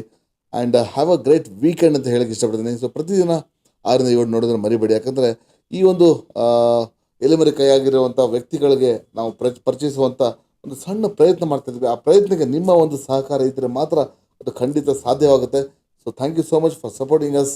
ಸೊ ನಮ್ಮಲ್ಲಿ ಇವತ್ತು ಅತಿಥಿಯಾಗಿ ಬಂದಂಥ ರಸ್ತೆ ಸುರಕ್ಷತೆ ಮತ್ತು ಜೀವನ ಕೌಶಲ್ಯತೆ ಬಗ್ಗೆ ತರಬೇತಿ ನೀಡಿದಂಥ ವಿಶ್ವೇಶ್ವರ ವಿಶ್ವೇಶ್ವರ ಅವರಿಗೆ ನಮ್ಮ SPB ಅಫಿಷಿಯಲ್ ಚಾನಲ್ನಿಂದ ನಾವು ಸನ್ಮಾನ ಮಾಡೋಕ್ಕೆ ಇಷ್ಟಪಡ್ತೇವೆ. Thank you sir. ಸೊ ಇನ್ನೂ ಸಾಕಷ್ಟು ಸಾಧನೆ ಅವರು ಮಾಡಲಿ ಅಂತ ನಾವು ಆಶಿಸ್ತೇನೆ. ಮತ್ತು ಅವರ ಆಶೀರ್ವಾದ ಕೂಡ ನಮ್ಮಲ್ಲಿ ನಮ್ಮ ಜೊತೆ ಇರಲಿ ಅಂತ ನಾನು ಬೇಡ್ಕೋತೀನಿ. ನಮ್ಮ ಚಾನಲ್ಗೆ ಸಹಕಾರ ನೀಡಿದಂತಹ ಮಹೇಂದ್ರ ಮನ್ನತ್ ಅವ್ರಿಗೂ ಥ್ಯಾಂಕ್ಸ್ ಹೇಳಕ್ಕೆ ಇಷ್ಟಪಡ್ತೀನಿ. ಮಾರುತಿ ಮೆಡಿಕಲ್ಸ್ ಅವ್ರಿಗೆ ಒಳ್ಳೆಯದಾಗಲಿ. ಮತ್ತು ಸವಿತಾ ಅವರಿಗೆ ಥ್ಯಾಂಕ್ಸ್ ಹೇಳಕ್ಕೆ ಇಷ್ಟಪಡ್ತೀನಿ, ನಮ್ಮ ಚಾನಲ್ಗೆ ಸಹಕಾರ ನೀಡಿದಂಥ. ಜೊತೆಗೆ ಅಚ್ಯುತ್ ಕುಲಕರ್ಣಿ ಅವ್ರಿಗೂ ಥ್ಯಾಂಕ್ಸ್ ಹೇಳಕ್ಕೆ ಇಷ್ಟಪಡ್ತೀನಿ. Thank you so much for supporting us. ನಿಮ್ಮೆಲ್ಲ ಸಪೋರ್ಟ್ ಇಲ್ಲ ಅಂದರೆ ಖಂಡಿತ ಅದು ಈ ಚಾನಲ್ನ ಮುಂದುವರ್ಸೋಕ್ಕೆ ಆಗೋದಿಲ್ಲ, ಸಾಧ್ಯವಿಲ್ಲ. So thank you so much for supporting. Keep supporting us, keep be happy. ಯಾಕಂದರೆ ಕೌಶಲ್ಯತೆ, ಜೀವನ ಕೌಶಲ್ಯತೆ ಬಗ್ಗೆ ನಮ್ಮ ಸರ್ ಎಷ್ಟು ಚೆನ್ನಾಗಿ ಹೇಳಿದ್ದಾರೆ. ಖುಷಿಯಾಗಿರಿ, ಹ್ಯಾಪಿಯಾಗಿರಿ. ಸ್ಟ್ರೆಸ್ ಅನ್ನೋದು ಅದನ್ನು ಮರ್ತ್ಬಿಡಿ ಅಲ್ವಾ. ಸ್ಟ್ರೆಸ್ ಇಟ್ಕೋಬೇಡಿ. ಎಷ್ಟು ಸ್ಟ್ರೆಸ್ ಇಟ್ಕೋತೀರಾ ಅಷ್ಟು ನಿಮ್ಮ ಹೃದಯಕ್ಕೆ ತಾವು ಪ್ರೆಷರ್ ಕೊಡ್ತಾ ಇದ್ದೀರಾ. ಸೊ ಹೃದಯ ಆಗಲಿ ಅಥವಾ ನಿಮ್ಮ ಆತ್ಮ ಆಗಲಿ ಅದನ್ನು ಖುಷಿಯಾಗಿಡಿ. Keep happy, keep the soul and heart happy, and let's be happy and let's keep others also happy. So ಎಲ್ರಿಗೂ ಒಳ್ಳೆಯದಾಗಲಿ. ಸರ್ವೇ ಜನ ಸೃಜನ ಮತ್ತು ಸರ್ವೇ ಸೃಜನ ಸುಖಿರ್ಬೋದು. God bless you all. ಮತ್ತೆ ಸಿಗೋಣ ಮುಂದಿನ ವಾರ. ಅಲ್ಲಿವರೆಗೂ ಸ್ಟೇ ವೆಲ್, ಸ್ಟೇ ಹ್ಯಾಪಿ. ಜೈ ಹಿಂದ್, ಜೈ Karnataka. Thank you so much.